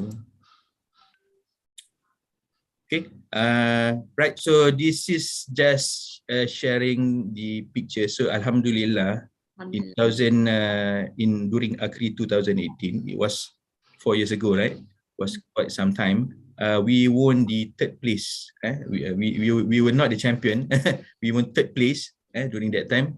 And as you can see from this picture, this is Prof. Haslinda. She was the first coordinator of the program, and she represented us presenting during the evaluation session. And yeah, So alhamdulillah, so there is one experience, and unlike Dr. Adibah, who just need 4 hours to fill in the form, Yeah, very we need like several weeks. We need several weeks to fill in the form, and everybody in the team contributed to filling in the form lah. So it's a huge work. Something I think one of the toughest part of the competition is filling in the form actually. Filling in the form. So that is the toughest one lah. Okay. So luckily we have Prof Zainuddin, who is our leader, who foresee everything and make sure that everything is in place. Okay. So yeah. Right. So what is the program that I'm talking about? So I need to, of course, what you call introduce our program, right? So because this is a sharing session under the innovative curriculum category, I cannot avoid focusing or explaining about my program, right? Even though it may seems like I'm promoting my program, but I have no choice. Directly, indirectly, it's okay. Yeah. So of course, this is the brochure that we use to promote our program, and our program is called the Master of Science Energy Management. Okay, and this program is basically a multidisciplinary type of program. So basically, as you can see here, we accept. Let me use the pointer. As you can see here from the entry requirement, we accept students from several backgrounds, from engineering, from science, from technology, and we also accept people from other background, provided that they have experience in energy efficiency area. And of course, I won't go into detail on the distinctive features. What I will do is that I will focus on the features of our program, which for me makes our program flexible. And for me, when it is flexible, then it's easier for you to innovate, make it innovative for me lah. Okay, so that's my take on that. Okay, so so the first feature I would like to highlight is the mode of study, right? So for our program, we have 2 modes of study. The first one we have full-time, which is based in Johor Bahru, and then we have part-time, which is based in Kuala Lumpur. Okay, because different mode of study cater different category of students. For example, for full-time, of course, it will cater the fresh graduates. And it can also cater for those who are working, who have the opportunity to apply for study leave. Then of course they can opt for full-time, because comparing full-time and part-time, full-time is more is better in terms of it is cheaper and it is of less duration lah. And yeah, later I will highlight lah how long does it take to complete the course, the program for full-time. And for part-time, of course, it is focusing on people who are working during the weekdays, and of course they can only attend the classes during the weekend, right? So this is very important, so that it is flexible. We can accept people from different backgrounds and category. And in fact, this year we are also trying to apply for ODL, so that one we can cater those who cannot, because the one that we have in Kuala Lumpur, the student need to travel to KL. If they are from Penang, they need to travel to KL. So it's not that convenient, right? So that's why we this year we try to have ODL, so that people around the world can access our program anywhere, okay, through ODL. So this is the first one. The second one is the duration. Okay, so for full-time student, they only require 1 year. They only require 1 year to complete the program. Okay, so this is very important. And for part-time student, they require a minimum of 2 years. Okay, so this is also very important, so that we can attract more students. And I think when it is 1 year, then it's easier for us to innovate the curriculum. It's easier for us to do a lot of things with it. So that's number 2. Number 3 that I would like to highlight is on the intakes. So we have 2 intakes per year. First one is in semester and March, and the other one is September, October. Okay, intake. So this is also important for us because when we have 2 intakes per year, then we can maximize the number of students that we have in our program. And later on, I will also share with you our curriculum, our study scheme, our curriculum structure, in terms of how we arrange the curriculum so that we can accept 2 intakes per year, and even we can in one class, so that by doing that we can optimize resources in terms of the lecturers and so on.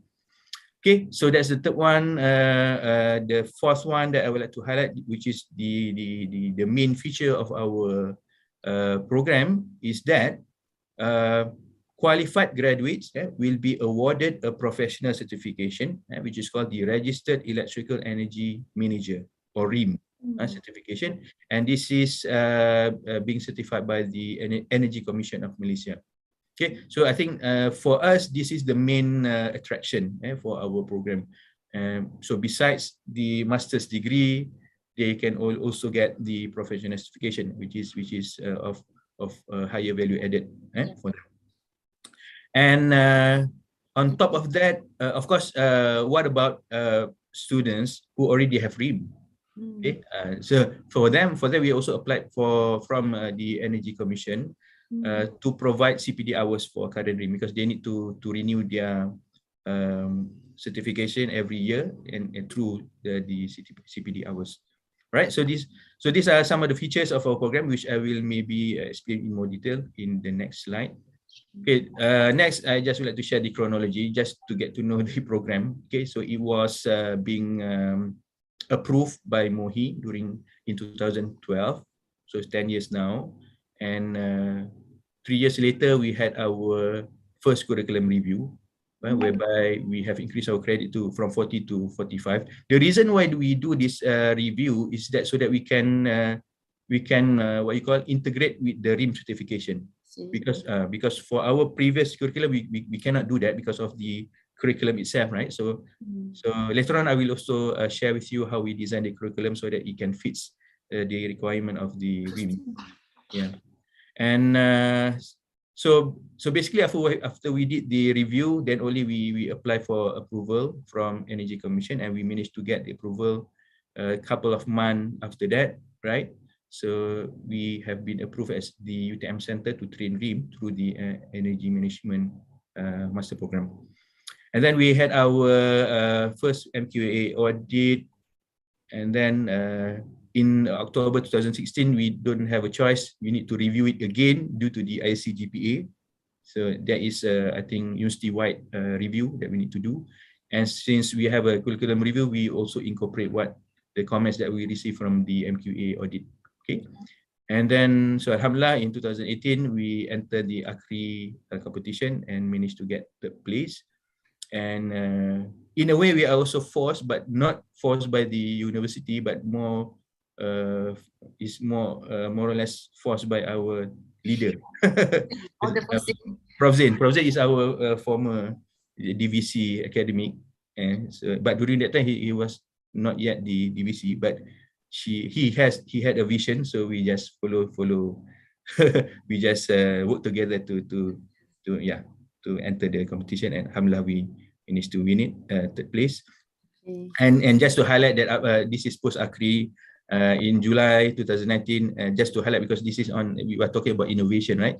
So this is something that we also have for our program. We have integration of Prism. I'm not sure whether you know what is Prism or not. Prism is a program, later on we will see the slide, I forgot, but this is integration between the undergraduate degree program with the master, with our master program. Later on I have a slide for that, which I can share with you as well, which is quite interesting. And this is the latest review that we had last year. And so like I said just now, I think this month we will present our working paper on ODL in the UTM Senate. I'm sorry if there's noise in the background, because apparently the contractors are doing some roofing work. Sorry about that. Okay, and of course, future planning is to include MOOC and micro-credential, and to integrate with MOOC and micro-credential so that it can also be used maybe to transfer credit or something like that, yeah, with the program. Okay, I hope you can allow me to explain more about our curriculum. Just so that you can get to know more about our program, so that when I talk about the innovation, that you will understand better lah. So this curriculum structure is based on the curriculum review number 2. So of course they need to register for TOEFL credit to be conferred master's degree, and I think it's usual for all master program to have core courses, elective, general courses. So general courses is the courses like the one that Dr. Adibah mentioned just now lah. Okay, and then we have research project, which covers 12 credit. Okay, and so this is the list of university general courses. They just need to take one of it, and this is the core courses. We have 6 3-credit courses, and then followed by 2 master projects carrying 12 credits. Okay, and then we have list of elective courses whereby they just need to take 4 of it. Okay, so this is what I want to highlight. So this is the study scheme. And like I've mentioned just now, before this, we have 2 modes of study, which is full-time and part-time. And we have 2 intakes per year. So this is the study scheme for full-time. And this is for the semester 1 intake. So as you can see from the arrangement here, so we have arranged the courses so that the student can complete the program within 1 year. So as you can see here, we have 2 normal semesters and we have 1 short semester. So we cannot avoid short semester because we want to make sure that the student can complete in 1 year. So normally when we promote to the student, we will tell them you need to take the courses during short semesters, then only you can have 1 year.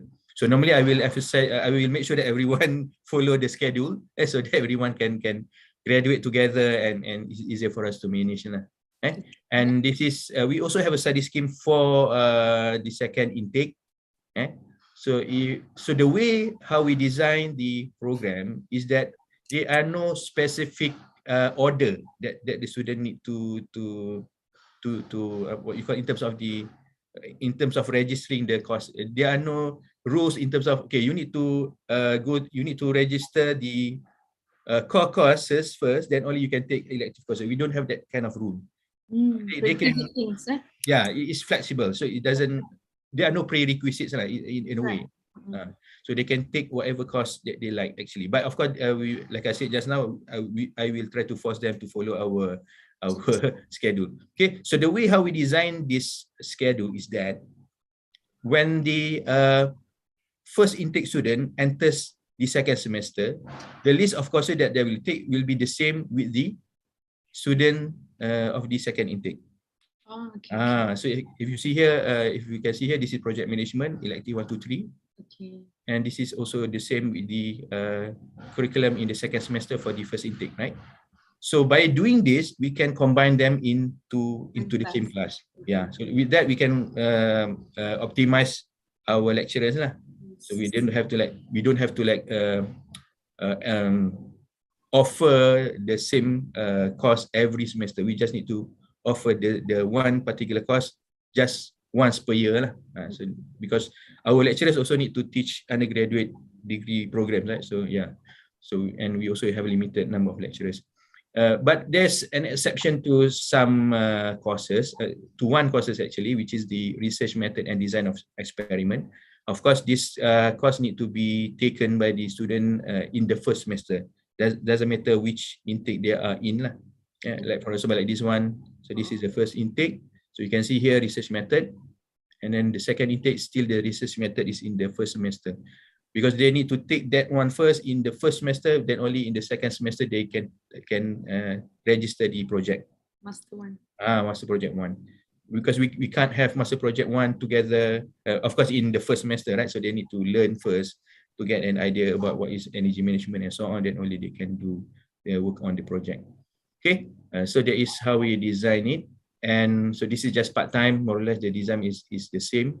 Right, so we arrange the courses so that they can finish within 2 years, and then we also make sure that they can we can combine the classes and the different batches. Okay, so now I would like to move on to the curriculum design, how we design the curriculum. Okay, so this is how we design it. So this is the curriculum is partly designed based on a training course, which is called the Energy Manager Training Course, EMTC. So EMTC is conducted by the Malaysian Green Technology Corporation, MGTC. Back then, this was the name of this corporation. Now it's Malaysian Green Technology and Climate Change Corporation. They have changes in the management, I think. And by partners. Okay, so through this EMTC, so what happened is that of course they will have enrollment. So for people, for professionals who enter this training course, when there's an assessment. So when they pass the assessment, what they will get is they will be certified as energy manager, CEM. So the CEM is a certification which is certified by MGTC.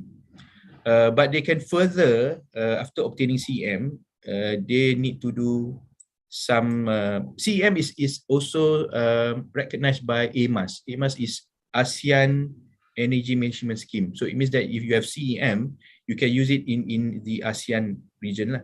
Okay. So, yeah.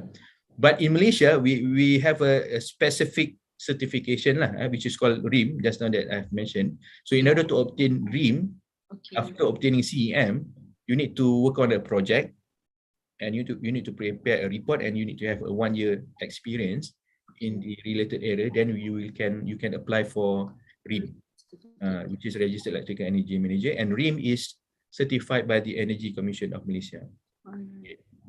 So this is the background information. So what we did was, from the curriculum of EMTC, we come up with 3 courses. And later on, I will show you the mapping. So basically, all of the content in the first course and the sustainable energy management is from EMTC. Some of the curriculum is in EMTC. We put it in the second and third course, but it's not that much lah. So we have added more content in the second and third courses lah. Okay. So since the first course, all the content in the first course is from EMTC. Later on, I will also show to you that for people who already have a CEM or RIM, they can apply for credit transfer for this particular course. So there is one so-called innovation feature that we have, which can be considered as innovation as well. Okay, then of course we put it in the Master Energy Management curriculum, and of course this is not sufficient. This is just three courses, right? Of course we do market study and so on as usual, right? So then we come up with the full curriculum. And on top of that, some of the additional requirement for RIM is that if you see here, they need to prepare report, right? Project, and then they need to have 1-year experience. So this can be equivalent with this one, master project. Because so the experience can be converted to one program. Yes. Together with because here they need to prepare report, right? They need to work on a project and report. So this can be equivalent to the master project. Because more or less the master project that they work on took around 1 year lah. Right. More or less, right? Okay. And of course, after getting approval by ST, then only we managed to get approval by ST, so that they can our graduates can also apply for RIM without the experience, without having needing this requirement lah. Okay. So so that's how we design the curriculum, and this is just to share the mapping that we made lah. This is the content of EMTC. So this is in the first course. Okay, so this is the same course, right? So every 100% of the content of this course is from EMTC. 100%. Okay. The second course is project management ethics. If you see here, so it's just a small amount content, right? So that's why we need to add more more information, so that it is sufficient for 3 credits. Right? But we cannot use this course for credit transfer, right? Because not 100% of this content of this course is from EMTC, so we cannot have that lah. Okay, and then we have some other content is in the third course lah, mechanical and electrical energy management. Okay, and this is just to share you the recognition that we have obtained from EMTC on 25th of March 2016. And so this is the outcome of the recognition lah. The graduates will be awarded RIM. So of course they need to apply lah. It's not automatic. They need to apply, and there's RM20 processing fee. Just that there's no interview, no more report. They just need to submit their master project report. Hustling, more or less. Yeah, that's true. Okay, so then we have 2-in-1, and besides that, we also graduates who already have REAM also have benefit. They can get 7 hours of CPD credits for every module that attended for a renewal application. Yeah, and okay, right. So that is on the professional certification. The next thing which we also highlight as one of our innovation is that we use our campus as a living lab. Because energy management is something which is can be say as a general type of area lah. Basically, energy management can be applied in many areas, right? You can apply in buildings, in industry, and so on, right? So we use UTM as our living lab lah. So whatever students have learned in class, so we can bring them to the facilities and so on, and they can learn in real environment lah. Okay. So this is just to highlight our achievement in energy management. So basically, we say that we practice what we preach. So we preach in class. So we practice by applying in the system in UTM. Sustainable Energy Management System, and in 2012 we managed to win this ASEAN Energy Award, UTM, and we also have been awarded the 3-star Energy Management Gold Standard by IMAS during that time, because this one need to be renewed. So during that time we were the 3-star, we won the 3-star Gold Standard. And in UTM we have a total of more than 40 CEMs and 7 REAMs. So this is for the lecturers lah, lecturers and staff in UTM. So this is the number that time. I'm not sure now. I think now it should be more lah. This is information during that time, and even we managed to achieve more than 21 million energy cost saving lah. Okay. So this is just to highlight UTM. We use UTM as a living lab, meaning that we don't just preach, but we also practice, and we got results lah. And UTM also is a center for training energy managers. We also organize EMTC actually, but of course we get approval and partner with MGTC. So this is just to highlight the living lab. Okay, and yeah, this is just articles on that the what you call savings that we made, and this is the 3-star certification, and this is the certificate. Okay, next I just would like to share with you the PRISM because we also have it in our program. And okay, so basically PRISM, how we do it is that this is based on MQA procedure. So we can select some of the courses in our master program, and so we have selected several courses in our master program. I think during that time I think in 2019 we can only choose the core courses in our master program, but I'm not sure now. I heard that we can also choose the elective courses also, but I'm not sure. Okay, so we have during that time we have selected some of our core courses, and we offer it as elective in a degree program.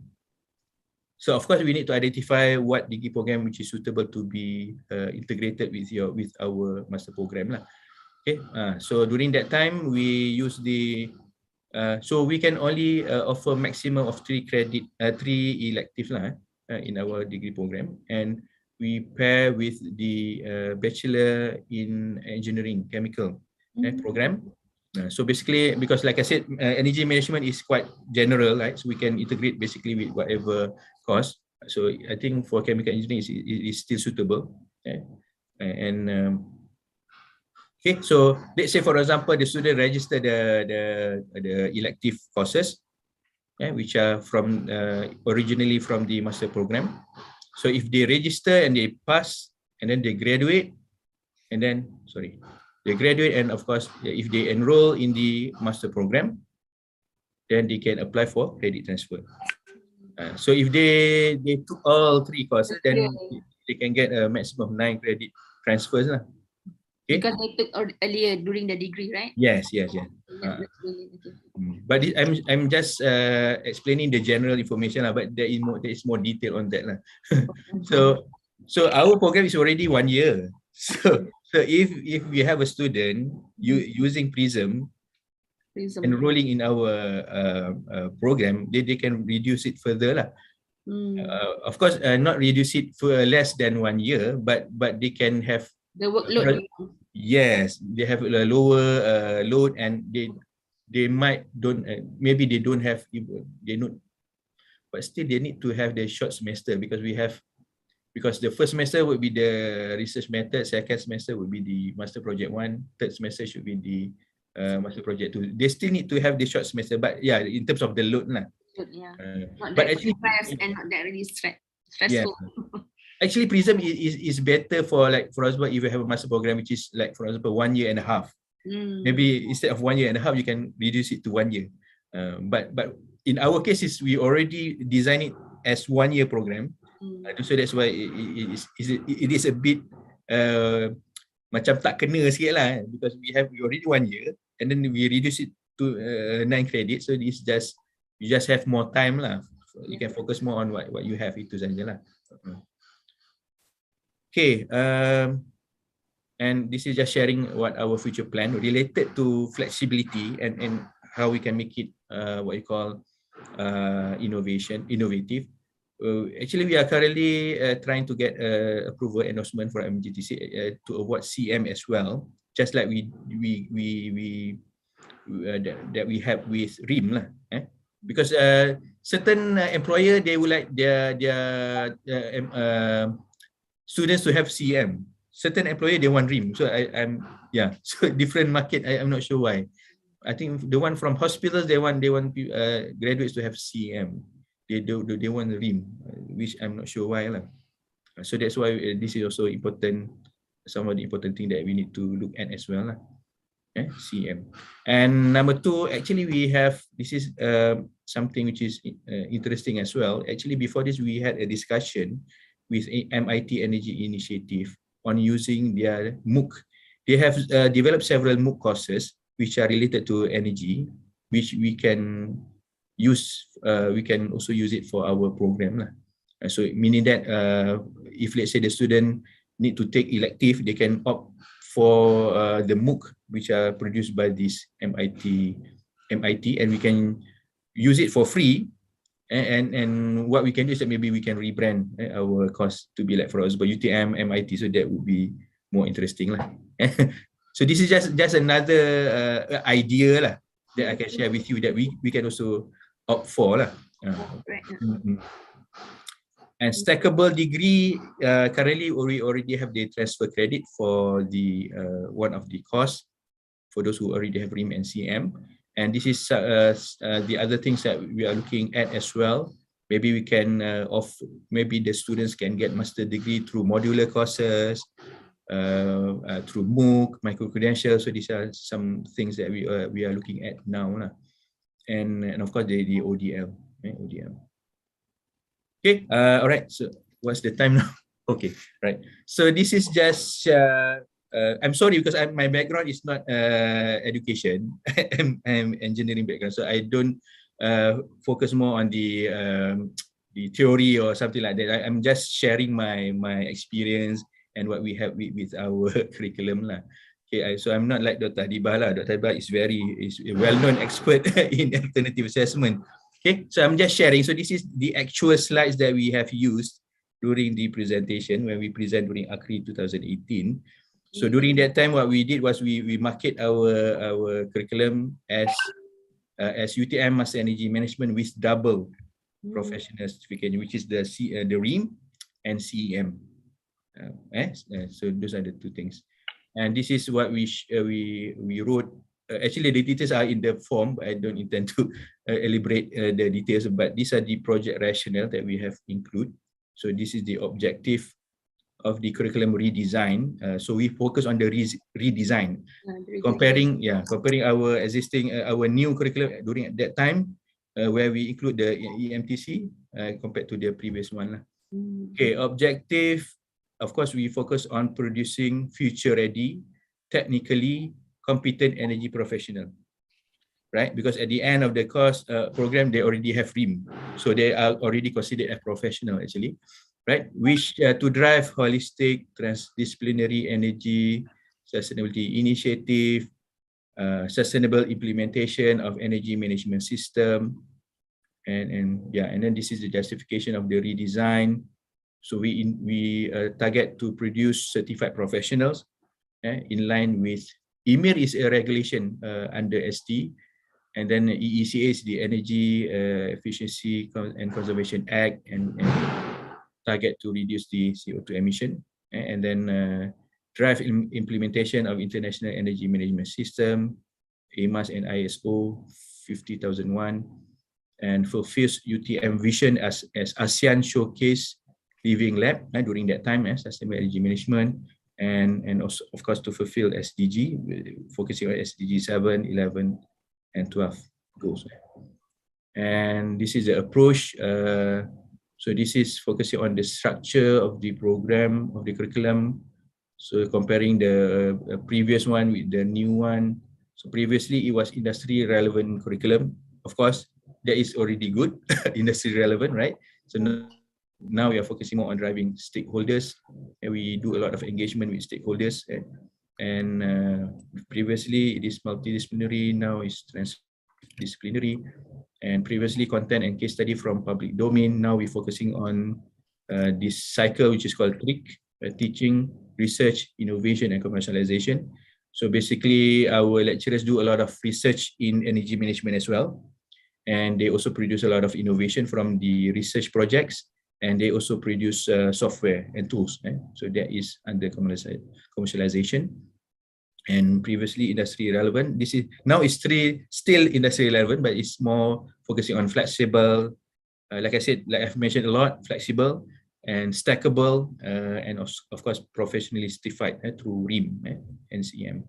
Previously national, and now it's community, global, and national. Okay, next is focusing on the delivery, what we have written before. Okay, previously it was didactic and student-centered, which is still okay. Now we highlight more on the 21st century learning modes. We do have lecturers who likes to try all these new methods during that time. Okay, and we also have experiential learning. And in terms of the educator, before normally they are academician and researcher only. But now, instead of that, they are also certified practitioners and also drivers of change, because most of our lecturers also have CEM, also have RIM. They are professional engineers, chartered engineers. And in terms of learning space, now it's focusing more on the real life learning space and futuristic technologies. And then finally, on the assessment, before this, it was standardized, conventional. Now it's more integrated, challenge-based, personalized, and team-based. And in terms of the case study, before this, it was theoretical, make-believe, and now we're focusing on real-life, authentic, and homegrown. And graduates, before this is industry-relevant graduate, which is good. But now, instead of that, they are also certified practitioners because they already have RIM. And of course, they will be drivers of change. And this is to highlight our framework. So we have a framework that we highlight during the presentation. So this is our curriculum, but this is just a picture for graphical purpose, but just regard that as our curriculum. So this is the information that we have. Of course, in terms of student intake, we want them to have bachelor degrees, CPA 3 and above, and they can also be participants of EMTC. And okay, so we have several philosophy and also innovation that we like to highlight. For example, philosophy number 1, this is the main highlight, which is graduate educators practice what they preach, and they also preach what they practice. Okay, that's the first philosophy. So so we put it at the top, right? And philosophy number 2, we have a transdisciplinary curriculum. Even though the name of the program is energy management, but actually we are covering energy technology, energy planning, and energy management. Actually, that was the original name, but I think, I'm not sure whether KPT or UTM, they suggest us to use a shorter name. So it's actually covering those 3 areas. So then we have this transdisciplinary learning and teaching ecosystem. And so philosophy number 2, our program is also driven by, like I said just now, professional engineers, certified energy managers, which consists of the educators, and also we invite people from the industry and also policymaker to also be involved in our program, especially with the projects that we have for each of the courses. So we have the stakeholders. We have a lot of stakeholders involved. Of course, the first one is, during that time was KPM, right? So now we have MOHI. So we have the education group blueprint, and then from MKA is the qualification framework. From UTM is the UTM graduate attributes, and from ST, Suruhanjaya Tenaga, is the EMIR, the regulation, and of course the certified energy manager is from the AMAS, and also Green Tech MGTC. And then SDG, of course, need to be included as well, right? So we have several SDGs that we focus on. So MQA is very important to obtain accreditation, right? And yeah, of course from the stakeholders, then we come up with the objective, educational objective, and then we have the PLO. So our PLO is basically, I think, more or less the same with others. We have knowledge. Number 2, we have computational tools and techniques, because our focus more is on that. And problem solving, ethics, I think, communication skill, lifelong learning, team working, and finally entrepreneurial skill, right? And then so innovation number 1 is actually the living lab, right? We have the UTM living lab learning space, and also the UTM developed computational tools and software, which is explained in this part. Okay, you can see there, industrial innovation project based learning. So we focus on projects which are industrial based, which collaborates with actual industry, right? Okay, so we have involvement with industry and IAP, and then this is on the learning space, the 21st century, and the immersive experiential learning, NALI, and finally the tools that we have developed. Okay, and so that's innovation number 1. And then moving on to the assessment and evaluation, we have the master project evaluation.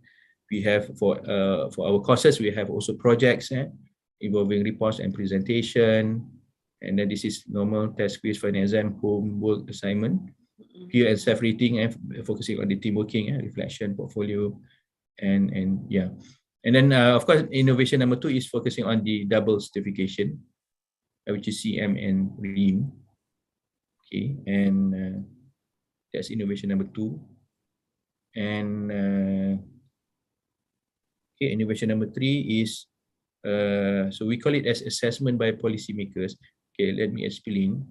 So if you see here, so we have special assessment for CEM certification, because like I've mentioned before, the route for the student to get CEM is not like REAM. We don't get approval like we get for REAM, meaning that the graduate doesn't automatically they will get CEM. So that's another way of how we do it. So it means that for students who haven't got any, who doesn't have a CEM yet, so for this particular course, right, which is sustainable energy management, which I mentioned before, 100% of this course is from EMTC, right? So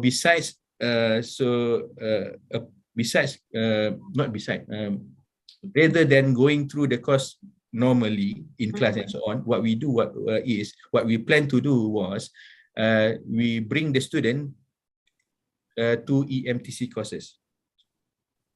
So of course, EMTC courses is conducted separately from the master program, right? So we can bring this student to the EMTC courses, and they need to go through the process just like the other participant.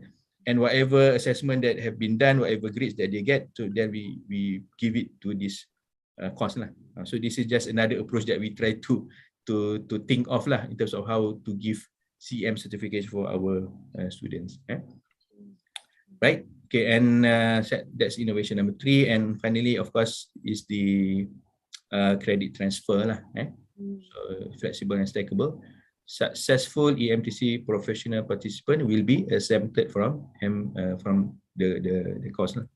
So that's highlighted as the 4th innovation, and we also highlighted that other courses can also be taken as professional short course modules, because we also conduct short courses whereby basically the courses cover one of the course that we have in our program. Okay, and yeah, so basically that are the 4 innovation that we have highlighted during that time with the philosophies. And yeah, this is just to share some pictures. This is student-centered learning. And here we have students experiential learning. So our lecturers have a lot of projects doing an energy audit at the industry. So we tag along, we invite the students also to involve.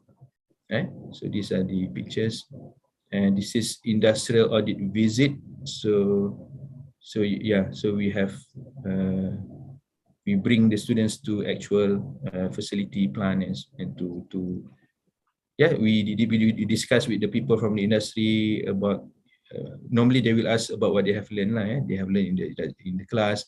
So they went to the industry, then they can ask further they can look for themselves.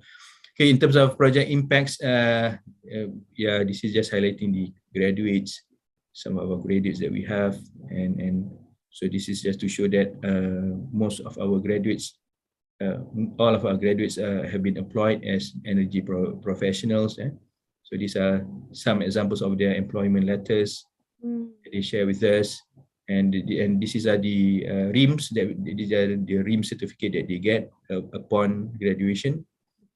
Right, and then this is some testimony. This is from Mr. Siva. So he said that he received 4 interviews invitation right after his study. Even in fact before he graduate, there's a company who would like to actually he already accept an invitation from a company, but during that time he haven't gone through the convocation yet, so he can't apply for RIM. So the company want us to give a letter saying that giving a confirmation that he will get RIM. So yeah, that is quite interesting.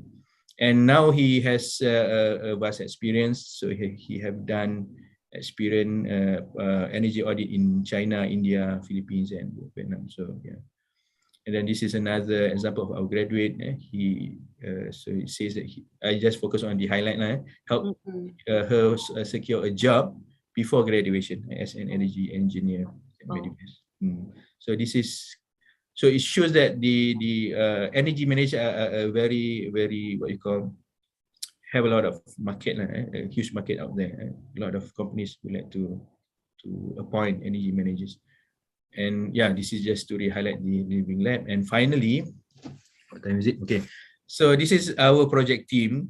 So I need to highlight my team, right? So our leader is Prof. Zainuddin, and members. So this is Prof. Zainuddin, and then this is Prof. Sharifa. We have Prof. Haslinda, and then we have Dr. Kamaruddin, who is now actually in UMS. And this is me, and then we have Dr. Zarina, Dr. Lim. Dr. Lim is currently the coordinator. And then this is Dr. Ho and Dr. Alafiza. Okay, and this is Dr. Peng Yen. So I would like to highlight something. If we really to have a good team in order to operate a program. Of course, I've heard like some other, maybe UTM some other programs, their lecturers are not cooperative to each other, not cooperative to the coordinator, so it's not that good. For me, I think alhamdulillah, I have a very good team. Everybody are cooperative, and I think it's good because like I said, the toughest part in Akri 2019 is filling in the form. I can't imagine me as a coordinator to fill all the information on my own. And yeah, I also have tough time before when during the MQA audit, we need to prepare the COPA. It's not easy for me to prepare the COPA. So yeah, we need to divide tasks and have a meeting, progress meeting, and finally come up with the best report that we can. And actually, there are some other stories regarding my team, which I feel that without this team, I'm not sure whether we are able to have a good program and yeah, finally managed to at least win third place for Akri. All right. Okay. So with that, I end my sharing session, and thank you very much for the invitation. I give back to you, Dr. Roziha. Thank you very much, Dr. Azizul Azri. It's a very wonderful presentation and juga sharing session. All right, so any question from members of the floor? Okay. Right. Yeah, I'm just wondering on how actually you're coping with this so-called alternate with this subject that you offer as alternative elective subject for the degree program, when you have different categories of student, master also degree. So how do you actually coping with this situation? I mean, in terms of for different students. You mean the elective one that you have offered to Bachelor of Engineering, right? Oh, okay. So I don't think, because the master program basically is from the undergraduate point of view. Basically, they have a list of elective courses that they can choose from. So and from the list, we offer 3 courses which are from the energy management area. So basically, I think they are coping well. I don't think that the energy management is something which is different from chemical engineering. It is still part of chemical engineering, because in chemical engineering we do have energy balance courses, thermodynamics. I think this is something which is quite natural, and of course in our program we also have management courses. So I think since that is elective, so I think the students will feel that there is something that which is maybe interesting for them to learn more, complement to what they have already learned as chemical engineers.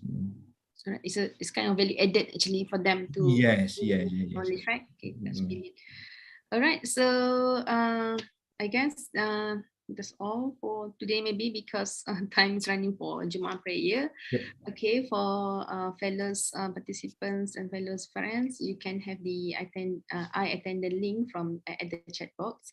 Okay, so thank you very much again to Dr. Azizul for comprehensive sharing for this very creative program structure. I believe that we also have this kind of flexibility. It's just that when you present, then it's an eye opener for us to think a very creative way in how do you present this now. So thank you very much to our panelists for the sharing and also for their insight.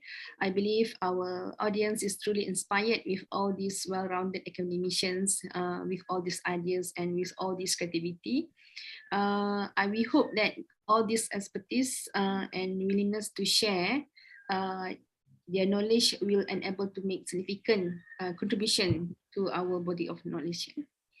So dear audience, we have arrived to the conclusion of the session. On behalf of the Center for Professional Development CPD, IIUM, we would like to extend our heartfelt gratitude to everyone who attended the session despite your busy schedule. And as members of the organizing committee, I would like to express our apology for any shortcomings occurred during the session. With that, I end my role as a moderator, and we finish our session today by reciting Surah Al-Kifarah and Surah Wal-As, Tasbih Kifarah and Surah Wal-As.